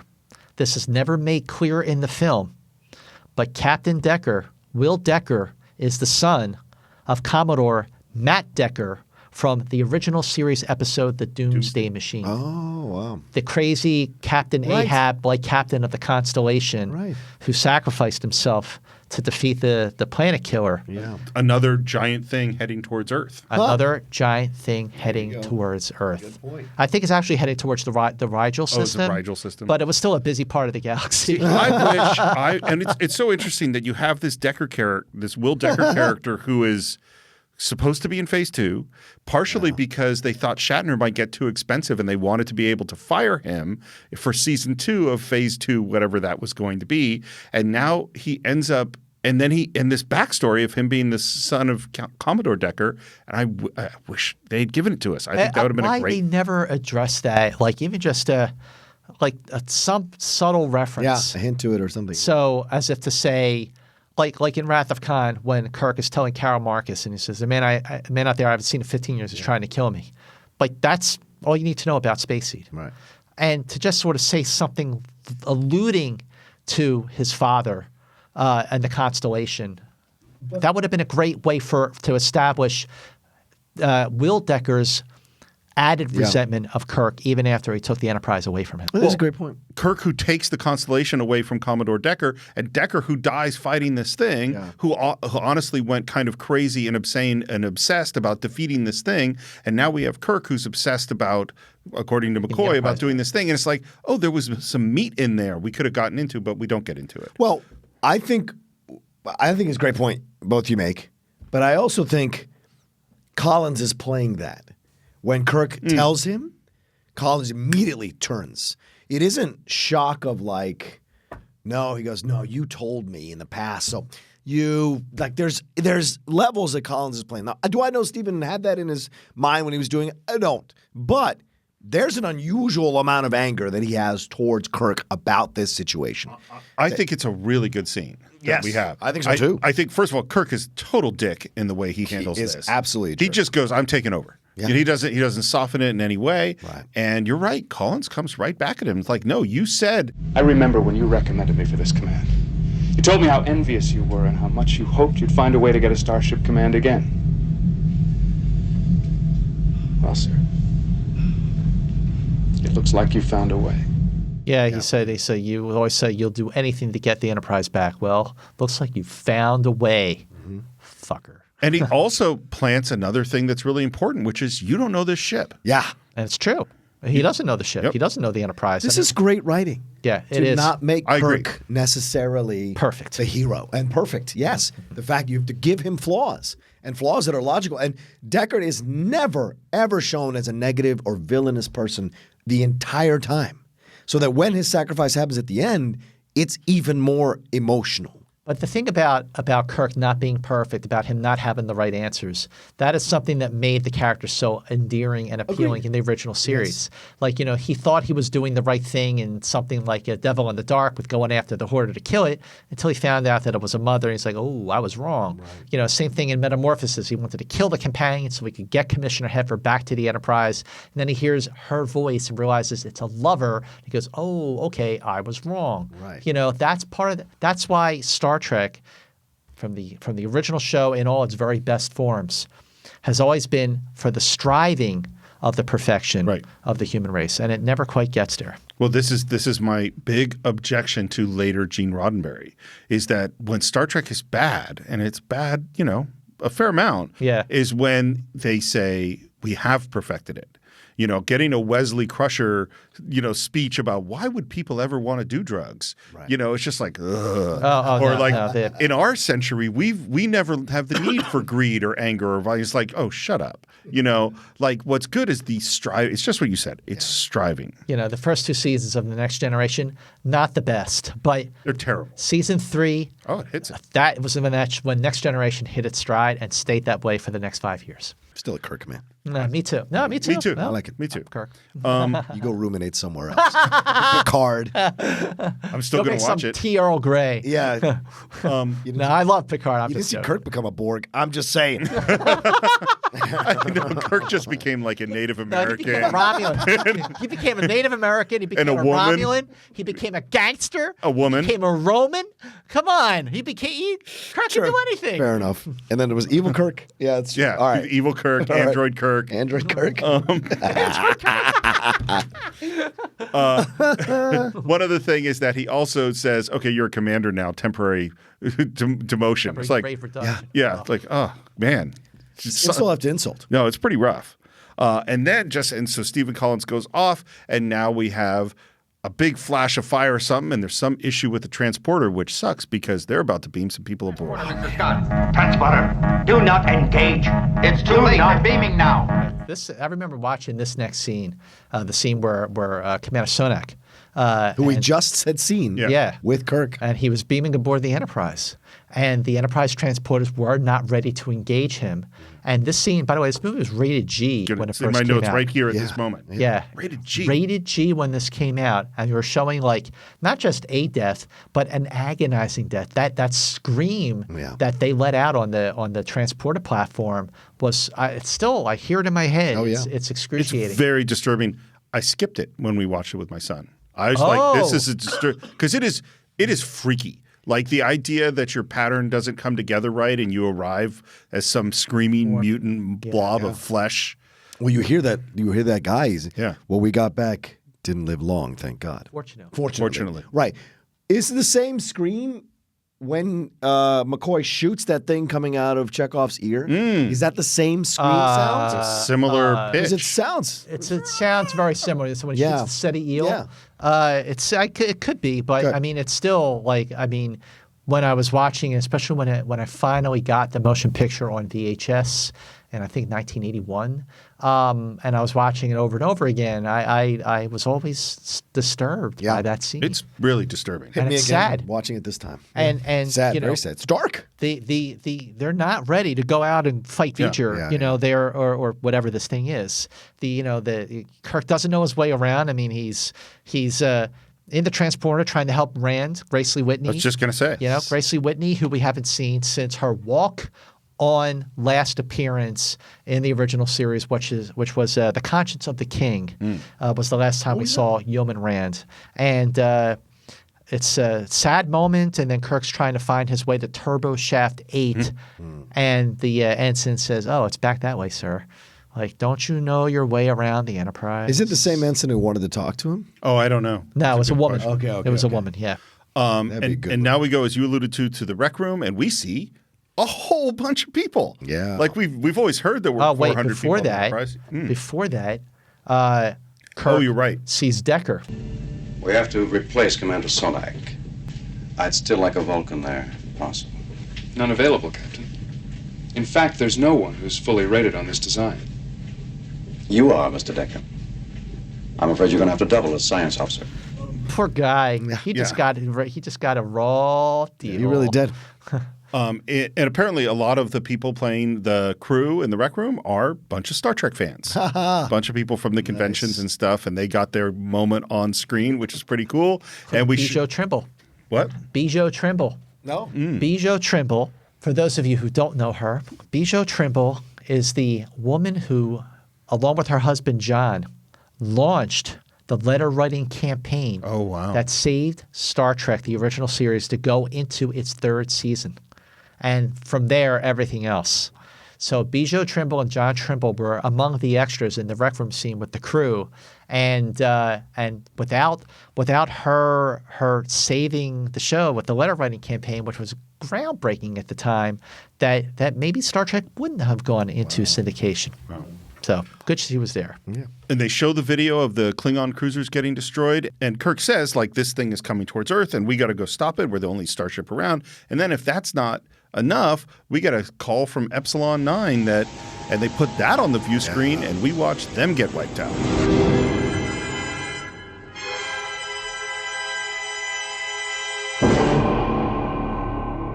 The fact that you have the whole crew is now seeing what they're up against. Yeah. And, you're seeing the disintegration of Epsilon 9. Yeah.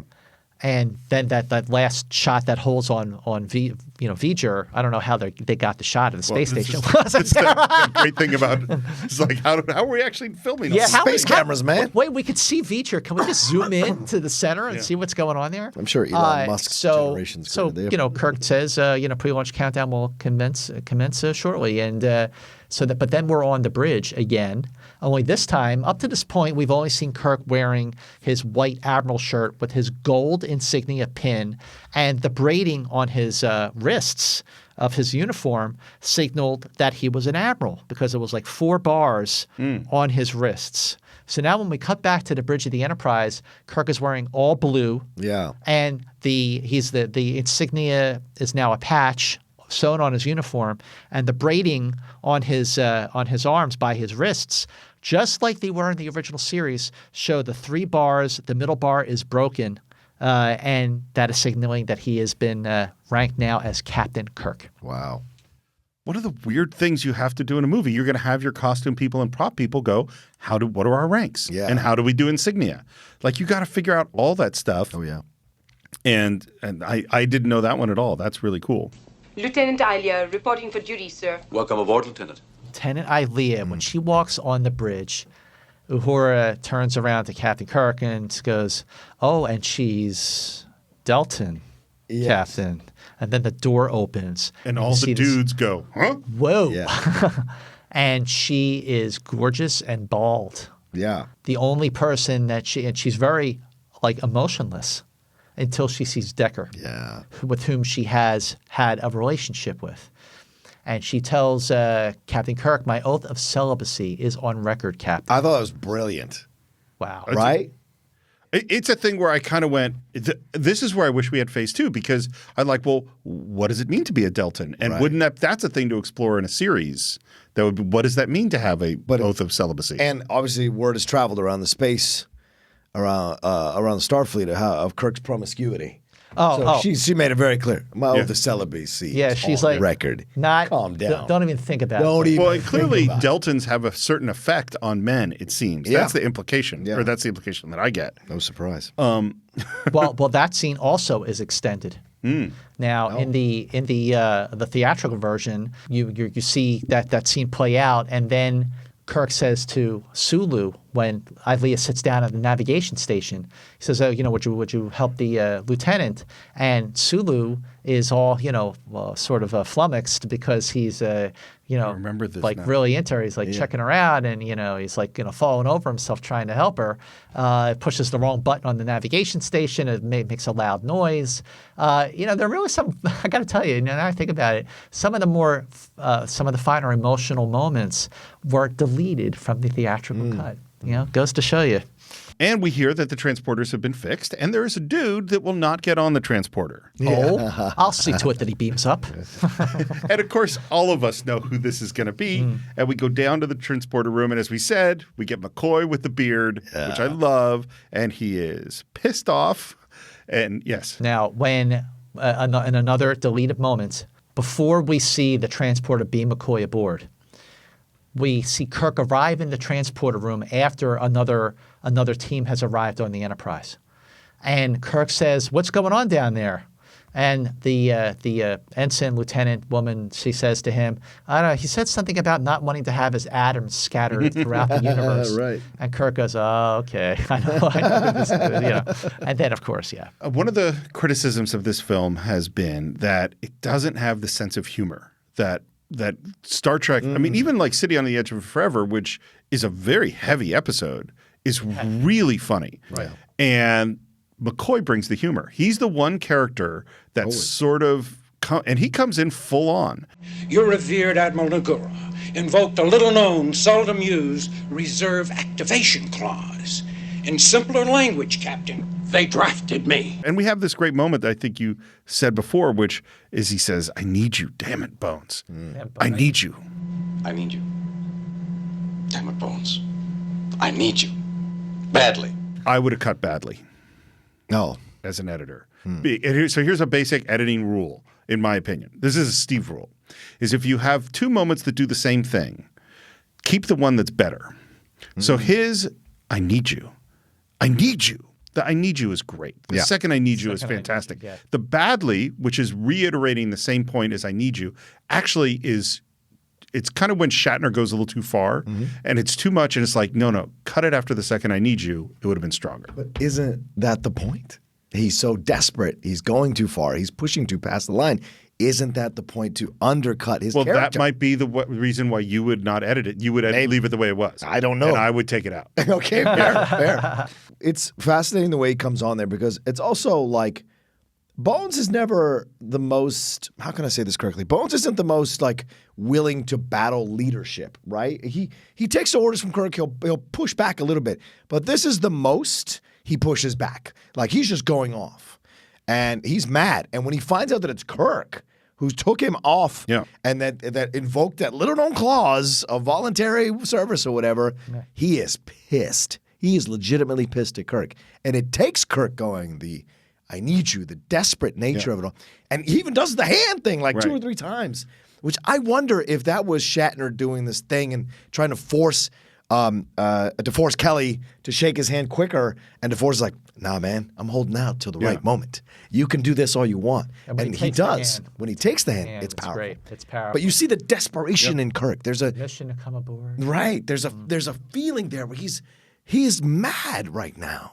It's funny to me how often in films we get to put the band back together. Yeah. And it's always really satisfying when we put the band back together. So McCoy shaking Kirk's hand, in this moment, we go, yes, feels good. When McCoy walks out of that scene, they probably redesigned the whole sickbay too. Yeah, I know engineers, they love to change things. Yeah, it's great. Which we needed. Like we're 40 minutes into the movie. Yeah. Like we need McCoy to come in and make a joke. Even the Barrett joke is great. Yeah. Right? I need someone questioning every diagnosis I make. With me. Which he's talking about Chapel. Chapel, Chapel. Chapel. Yeah. He's a doctor now. One other thing is he says a line that is so important in Star Trek, which is Kirk's talking about this big thing hurtling towards Earth, and he says, why is any object we don't understand always called a thing? That is as Star Trek a line as you could possibly get. Yeah, that's true. That is very, very much like a Star Trek line. And now it is time to launch the Enterprise. Finally, we get to see the Enterprise in motion. Yeah. And I love this scene, the build up to it. Yeah. Great. The build up with the music and The lights. the lights. Yeah. And, Kirk is on the bridge in the command and he's giving orders. Thrusters ahead, Mr. Sulu.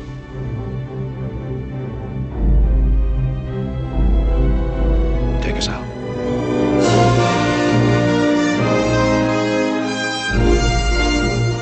He's just like, he's back in the zone. He's back in his element.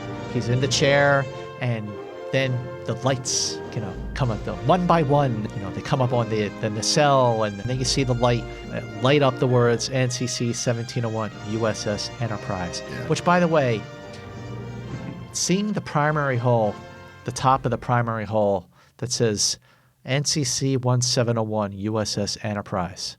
When I saw Star Trek 2009 and Kirk and McCoy are on the shuttle and McCoy looks out the window and goes, oh, look at that. And Kirk leans over his shoulder to look through the window and you see the JJ version of the Enterprise. But then you go to the top of the primary hull and you see the words, you see NCC 1701 USS Enterprise. When that movie came out in 2009 and they showed that scene, I got so emotional. Like, oh, it's the Enterprise. It's the Enterprise. I got so emotional. What's funny is, I hadn't thought until you just said this, is that in a weird way, the 11-year-old Steve watching Star Trek the Motion Picture And so it's 2009, so it's the 41-year-old Steve watching J.J. Abrams' Star Trek had the same reaction. That emotional, like, here's this thing that I love that I thought was dead in a way. You're never going to see it again. And now it's being done in this huge way. And it just, I mean, and we're going to do this movie. We're definitely going to do 2009.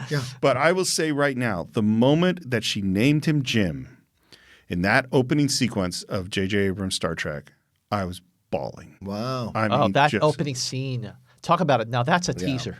Okay, that was a teaser like they did in the original series. Yeah. The first 10 minutes of Star Trek 2009 is grand cinema. Oh, yeah. It's excellent. Absolutely. But we are not in Star Trek 2009. We are watching the motion picture Enterprise go off. And I love that we see it leave the Earth and we see it go past Jupiter. It's just so kind of cool. We're seeing it in ways we've never seen it before. But you know, they're sort of cutting the ties with the space dock and they're cutting the ties with Earth. And then Kirk just sits there. He looks at the view screen. He goes, "Take us out." And then you see the Enterprise from every different angle. From the front, you know, the stationary sort of camera. You know, the Enterprise is coming directly at you, and the primary hull is above you, and it's so big, and it just. It's just and the music is great. Oh, I just love that scene. Oh, it's so awesome. You're going to hate me for this, but it's essentially an erection. That's what it is. John, I hate you for so many other things. Not for it's that. A slow, you know? Yeah. People flipping around, people doing all those things that they do. It's basically an erection. People flipping around like they do when they have erections. Well, woo! We're going to have sex. So I'm just sorry. saying, which makes sense. Take me a moment to recover from this just particular saying, it line makes sense. Captain's log, stardate 7412.6, 1.8 hours from launch. In order to intercept the intruder at the earliest possible time, we must now risk engaging warp drive while still within the solar system. Bones shows up, now sadly in my mind, shaved. Yeah. He's also now wearing a blue uniform. Complaining about his facilities, which he says seems like, you know, working in a computer. Goddamn computer center. And Kirk wants to go to warp. And Decker says, no. They've never gone to warp. We need to do a simulation. Scotty says we need to do a simulation. Kirk says, I want we need warp speed now. Now. And then McCoy says, Jim, you're pushing. Your people know their jobs. By the way, this is why Jim needs Bones. Right. And he knows it. He's smart enough to know it. And moments like that, even though there was a lot of tension between Kirk and McCoy in the motion picture, think back to the original series. Yeah. There was a lot of tension between Kirk and McCoy in the original series. Remember the Corbomite maneuver when McCoy calls Kirk out for giving Bailey a hard time and he goes, "Anytime you can bluff me, Doctor." Or that scene, in a private little war in the cave, after Kirk has made the decision to arm the hill people with flintlocks, and he's showing them how to use them, how to aim the gun and fire. And McCoy pulls him aside and says, "What the hell are you doing?" Right. And you're condemning these people to a war that will never end. And Kirk slams down his fist. He goes, "All right, Doctor." You know, like that's a moment. You know, even though I don't like to see them fighting, but it was something that happened a lot of the original show. Characters have to have conflict. It's basic to drama. Again, this is my objection to some of the Gene Roddenberry later years that we've got it all figured out and it's like, no, they have to have conflict. Kirk, McCoy, and Spock too, they all want the same goal, but they argue about how to achieve that goal. If you don't have the arguing about how to achieve the goal, the show has no drama. The drama is coming from the outside force that is creating a plot that we have to struggle against, but the drama is also internally. It's Kirk and Decker, it's Kirk and McCoy. Right. That's how it's our feelings about Spock. That's what drives the thing forward. It could be a basic interpretation, but isn't that the three levels: the id, the superego, and the ego, and the superego? Yeah, that's the three of them. Yeah. That's McCoy. Well, they talk about pathos, logos, and ethos. You know that these are these classic kind of poles that they use. Yeah, absolutely. Yeah. And in this case, Kirk does not listen to McCoy. No. And let's go to warp speed. Yeah, Scotty's basically saying, you know, it's put on a simulator cabinet, can't guarantee she'll warp drive, Mr. Scott. Yeah. And this is definitely his hubris. Yeah. He is not eased into this role again. He has leapt into it, and now he leaps into warp speed. We get a really cool warp effect for me in 1979. Today, my son said, that's stupid looking. And I, was angry with him. No. Yeah. How dare you? No, that was a great, that was great. Listen, the funny thing is that the action in Star Trek, the motion picture, when it happens, doesn't really happen when you think it's going to happen. Yeah. It happens around those moments or before them, actually, with the transporter and now the wormhole sequence. Because what's going to happen, I love how they do it too, is that Kirk, confident that he made the right decision, turns away from the view screen and says something to Mr. Decker as we see behind him all hell break loose. Yeah. Mr. Decker. Emergency alert. Emergency alert.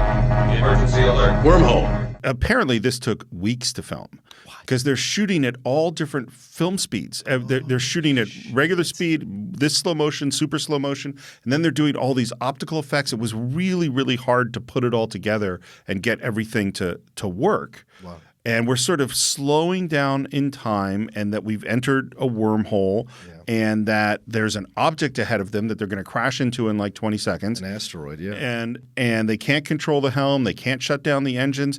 And Kirk says, Mr. Chekhov, stand by on phasers. And then Decker... belay that order. No, belay that phaser order. It's not easy. Photon torpedoes. And Kirk, frankly, looks kind of deer in the headlights. Kirk is pissed. Yeah. Kirk is pissed. He's scared. He's undercutting his authority, too, in front of the whole crew. But I think he is pissed, but I think he realizes he doesn't know what the hell's going on. Right. That's fair, too. Absolutely. Because his hubris is so out of control right now. One other thing, by the way, they actually have seatbelts in those chairs. It's not seatbelts, but he kind of folds some things over his legs. But you also have a whole bunch of people that are just standing up. Fire torpedo!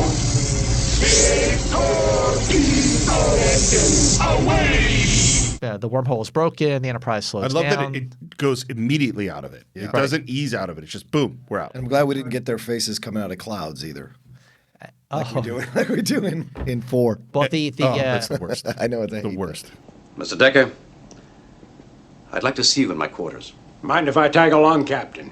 And we end up at Kirk's quarters, and he immediately is asking why his phaser order was countermanded. It's because the phasers are tied to the engines, and with the engines going haywire, they wouldn't have worked. And I love Shatner handles you acted properly, of course. He does. Yeah. It's a great moment. It's a good moment. He goes, you acted properly, of course. And he goes, thank you, sir. And he goes, you saved the ship. And No. He says, I'm sorry if I embarrassed you. Right, yeah. I'm sorry if I embarrassed you. You saved the ship. I'm aware of that, Captain. Well, stop competing with me, Decker. That's what it says. Yeah. Which is not, Decker's not competing with him. It's all in Kirk's head. Well, Decker, I don't think so. I don't think he's competing with him. Yeah. But when you say, I'm sorry if I embarrassed you, sir, that is a dig. Of course. I think he's legitimately sorry he embarrassed him. Yeah, but you don't say, I'm sorry if I embarrassed you. Because if I say it, because that is you mean that implies that you think the other person was embarrassed? Yes, you are pointing out their weakness of character. That's fair, but isn't a great captain supposed to read that in another person? Sure, I'm saying that Decker is fucking with Kirk on some level. I don't think so. Absolutely. Okay, fair enough. It's interesting. I never thought of it as a dig. Yeah, but the way that he says, I'm aware of that, sir. Yeah, that's a dig. Yeah, I think that's the confidence of a captain. But then, I get your points. I get your points. Decker calls him out and says, you haven't logged a single star hour in 2.5 years. That plus your unfamiliarity with the Enterprise puts this mission at great risk. Yeah. And, Kirk goes, well, I trust you'll nursemaid me in these instances. Yes, sir, I'll do that. Thank you. Get back to work. He tosses him out. And what happens just as he leaves is McCoy says, you may be right, Jim. And that's why I don't think he's a bad guy here. Decker? He's right. Oh, everything he's saying is right. I totally agree. But I don't think he's doing it in a dick way. I think he's saying to him, you came onto my ship, you thought you could do things, and you almost killed the entire fucking crew because you don't have any concept of what you're doing. I'm trying to address you as my superior in a respectful way, but I'm not going to pull back any punches and stay within the framework. I agree with that. So I don't think he's being a dick. I think he's being like, I'm sorry I embarrassed you. You need to wake the fuck up. This is really happening. I think both things are true. Okay. That's what I think. We're in the hallway with Decker and Ilea. Was it difficult? No more than I expected. About as difficult as seeing you again. I'm sorry. That you left Delta 4? Or that you didn't even say goodbye? If I had seen you again, would you have been able to say it? No. So, Will Decker and Ilea are Will Riker and Troy. Yes, that's right. Ooh. That's right. This is the Gene Roddenberry characters created for Phase 2. That's a great that point. weren't used in Phase 2 Okay. that he essentially used. They have a past relationship. Right. She's not Deltan, she's Betazoid, but she's still emotional in a different, clearly a different kind of thing. And what is going to be their current relationship? That's where that all comes from. Okay. William T. Riker. Will Riker. Yeah. And now we're back with Kirk and McCoy. I'm very curious. Again, this is where the editing is interesting. Is he said he may be right, and then we cut out of the scene. Now we cut back in. Yeah. I wonder if they originally had it play as one scene with him and McCoy, and then they decided to intercut it.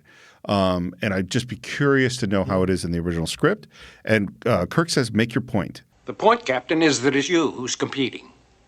You ram getting this command on Starfleet's throat. You've used this emergency to get the Enterprise back. And he basically calls him out for being so obsessed with getting command back at the Enterprise, it's clouded his judgment. Okay. Do you, when he says it's an obsession, do you hear in your head Kirk saying obsessed? Obsessed. Oh, from the Obsession series, yes. Yeah. But I see that scene. I see that exact same scene Same play thing. out. Yeah. Because McCoy calls him out. Sometimes McCoy says in that episode, the biggest monster of all, guilt. Yeah. Make your point, Doctor. Yeah. Yep. Yeah.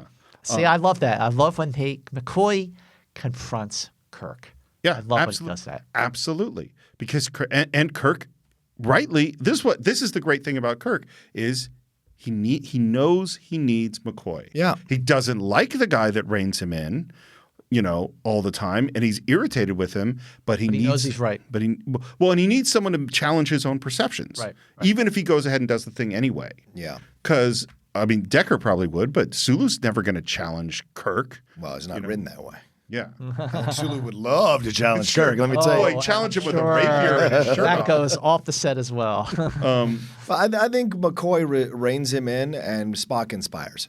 Yeah. Right? They both serve their purposes. I just love their dynamic. Yeah. Because you got the dynamic between Kirk and Spock, the dynamic between Kirk and McCoy, the dynamic between McCoy and Spock, and then you got the dynamic between Kirk, Spock, and McCoy. Yeah. It's such it really is just so perfect. Just the way that they all just complement each other. I think one of the interesting differences between original series Star Trek and all the other versions is that original series had Kirk as number one, and then the big three, or it was Kirk, and then it's Kirk and Spock, and then it's Kirk and Spock and McCoy. And then it's everybody else is small. Whereas in Next Generation and Deep Space Nine and all the other shows, they tried to equally service. They tried to make it more of an ensemble. Yeah, there'd Right. be a Worf episode. There's going to be obviously a Data episode, but there's going to be a Troy episode. There's going to be, and the same in all the other series. Whereas there's never a Chekhov episode. There's never an Uhura episode. There's never a Scott. There's ones where Scotty has more to do. There's a couple of Sulu episodes though, aren't there? There's a never an couple episode where Chekhov. he's- Unfortunately, the Chekhov episodes where he really got to stand out. Yeah. When you look at Space Hippies and The Way of the Gun. The Way to Eden, but also in Spectre of the Gun. Spectre of the Gun, He had a couple big But scenes. it's still a Kirk episode. It's still Kirk, Spock, Right, and I McCoy are agree. still the leads. Yep. It's just that Chekhov has 30% more to do than he normally does. This is This is why Takai's so mad. Right, exactly. It seems to me there is a lot of reasons to be mad at Shatner. I guess. But he's so good at He's this. so good. You know what? I love Shatner. Yeah. I love the guy. I think, Kirk I say was. What I meant to say is Kirk is such a big role model in my life. I grew up with a really tight family, but Kirk was my hero. Yeah. I was not a sports guy. Kirk was, my brother and my father, they had all these sports people that they loved talking about. I would talk about Captain Kirk. I wanted to be Captain Kirk. I learned how to woo women because of the way Kirk looked and talked to, worlds may change, galaxies disintegrate, but a woman always remains a woman. I have used that line before. I'm sure to great effect. To great effect. Well, and right now we get a call from the bridge that a shuttle wants to lock on, and it's got grade 1 security, and of course, we know what's about to happen. And there's something great about being ahead of the movie because we saw Spock a long time ago. Right. It has been and Bones has showed up, so now it's like it's Spock. And we lost our science officer. We lost our science officer. Yeah, we have an opening. Yeah. We have a job opening. The shots of the shuttle are very cool, by the way. And the so way is the music. Yeah, and the music's great, and the way it separates and it flips around, and in walks Spock. But it's great. It's great when the shuttle flips around and then the Chekhov is standing there because in the motion picture he was a security chief. Yeah. So he's standing there, looking very stern, and then the door opens and you hear this beautiful little score, and Spock walks in and he goes, "Permission to come aboard, sir." Granted, sir. Grant. And he walks away and he goes, "Tid." I love Mr. Spock. I really do. And there's a great I think what this movie does really, really well is there's a great feeling of Nimoy arriving.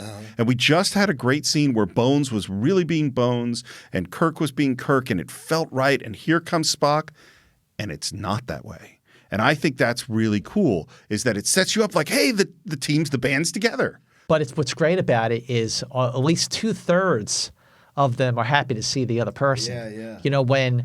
When Spock walks on the bridge and Sulu goes, "Why? It's Mr." And then Kirk spins around and the look on his face, his eyes wide, he goes, "Spock!" And then he just stands up and he goes, "Spock." Yeah. That scene, Shatner was just so spot on, perfect. He goes, "Spock," and he just gets up and he goes, "Spock, you're on the bridge of the Enterprise." And then McCoy and Chapel walk in and he goes, Mr. Spock. Well, so help me, I'm actually pleased to see you. and a perfect McCoy introduction for Spock again. He says, just says to Decker, "Hey, can I borrow your tricorder?" Yeah, sure, here you go. And Spock is walking away and Kirk goes, "Spock, welcome aboard." And Spock just doesn't even turn all the way around. He just keeps walking forward. McCoy and Kirk look at each other, go, "Something's up." Yeah. Well, it's funny. I was just thinking as you were talking about McCoy's relationship to Spock. I am sure all of us, on one way or another, whether it's with longtime friends or with family, have those people in your lives that regularly irritate you. And yet there's a certain point where after 10, 15 years or something, they're family, even though they piss you off. And I think McCoy, in the moment that he says, I'm really glad to see you, is him like acknowledging this person that irritates the crap out of me, I love. And then Spock walking away is so brutal in that moment. I've never bought the McCoy hated Spock. No, I think he loves it. They argue a lot. I wonder if I can say this correctly. He respects Kirk, but I think he thinks Spock is his intellectual equal. And I think there's the difference. I think that's why McCoy loves to battle with Spock, because they both approach each other in that way. I think they both think they're intellectual equals. Him ruled by passion, him ruled by logic. But his intelligence is combined with his passion. McCoy and Spock are the yin and yang. Yes. You have just such a fundamentally emotional person who is so human.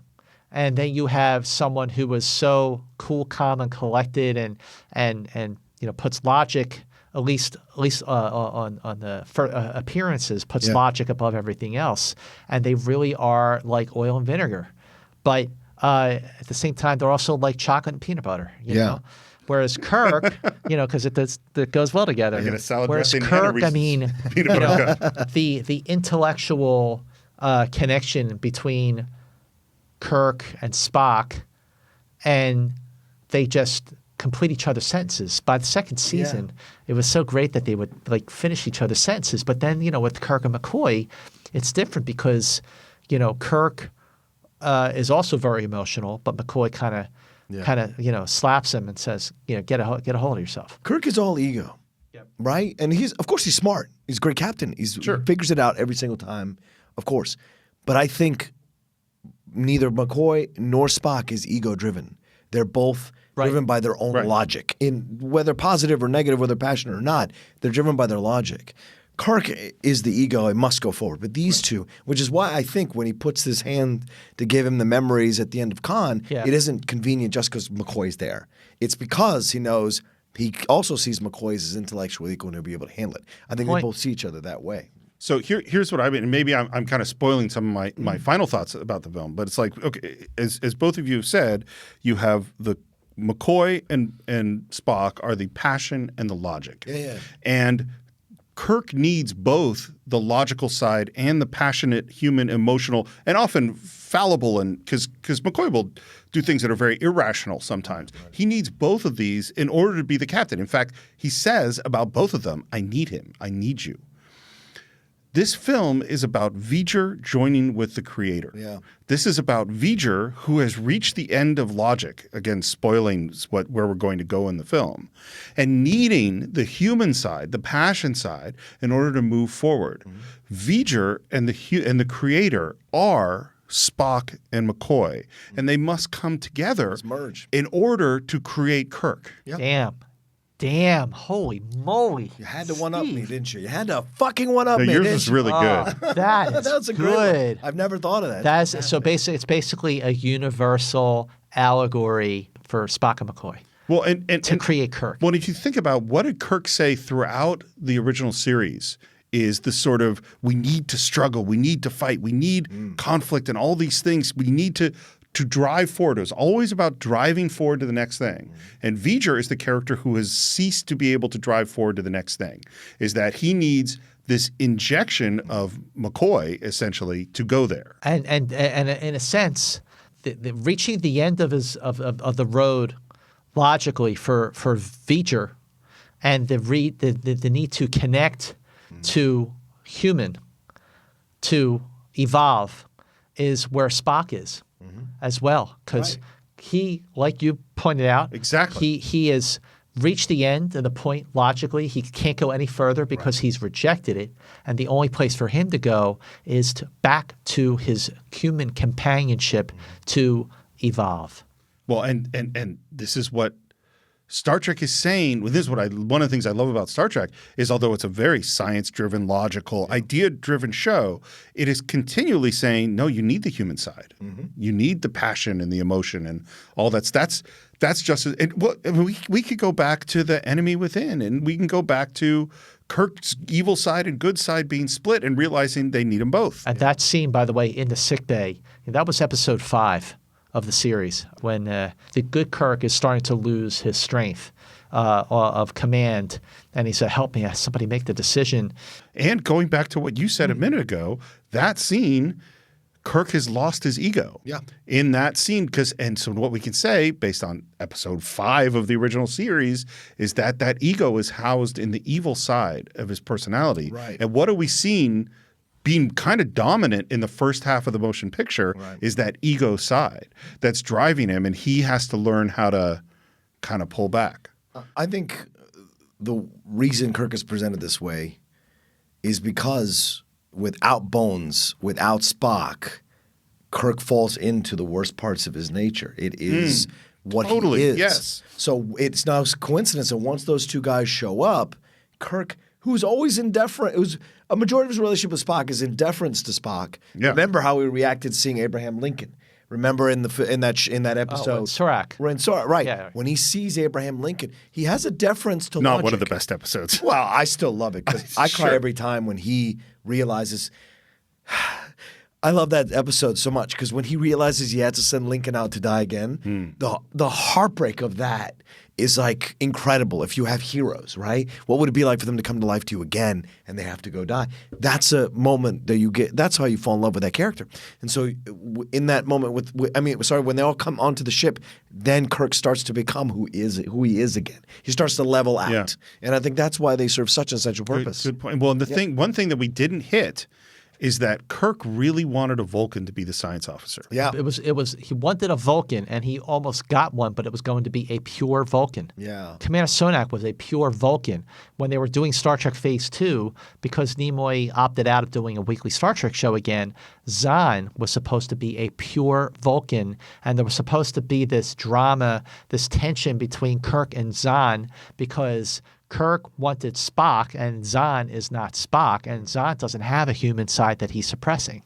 So it was going to be a very different relationship. But yes, but Kirk needs some semblance of a Vulcan by his side. Yeah. And a Bones. And the Bones. And I think on that note, we've assembled our team. Everyone is back together. Things are not exactly as we want them to be. The ship isn't quite working the way we want it to work. Spock is not connecting the way we want him to connect. There's tension with Commander Decker and with Ilea, and we still have hurtling towards Earth the giant, incredibly powerful cloud that possibly could destroy everything we hold dear. And on that moment, I think it's time to end part 1 of our exploration of Star Trek, the motion picture. Very, very excited. I cannot wait to really get into part 2. There's so much. I mean, look, this is how much we love Star Trek, the motion picture. We're doing 2 parts on this bad boy.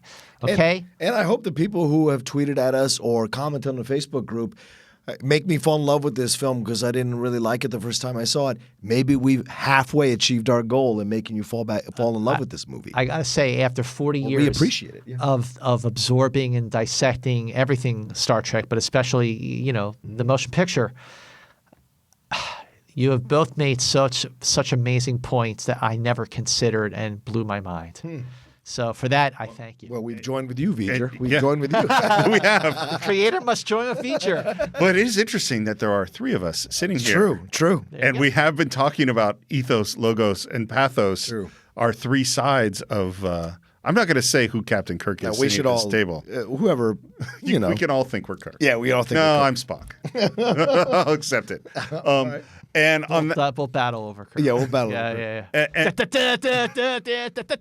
Listen, I think our patrons would really like to see the Mantz Rocha battle to the Kirk, to the fighting music from the original. This is it. Mantz versus Rocha 3. Part 5. The winner is Kirk.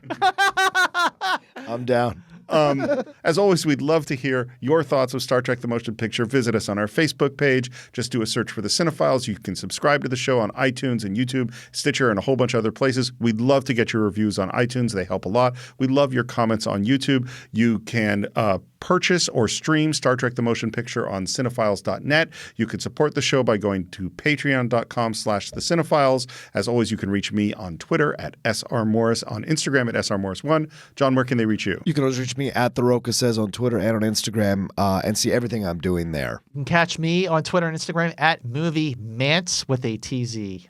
And once again, it has been so much fun having you on the show. Thank you, Scott. Guys, thanks. It's always fun, but particularly to discuss Star Trek. This is great. Thank you so much. Can't wait for part 2, fellas. Well, it's coming next week right here on The Cine-Files.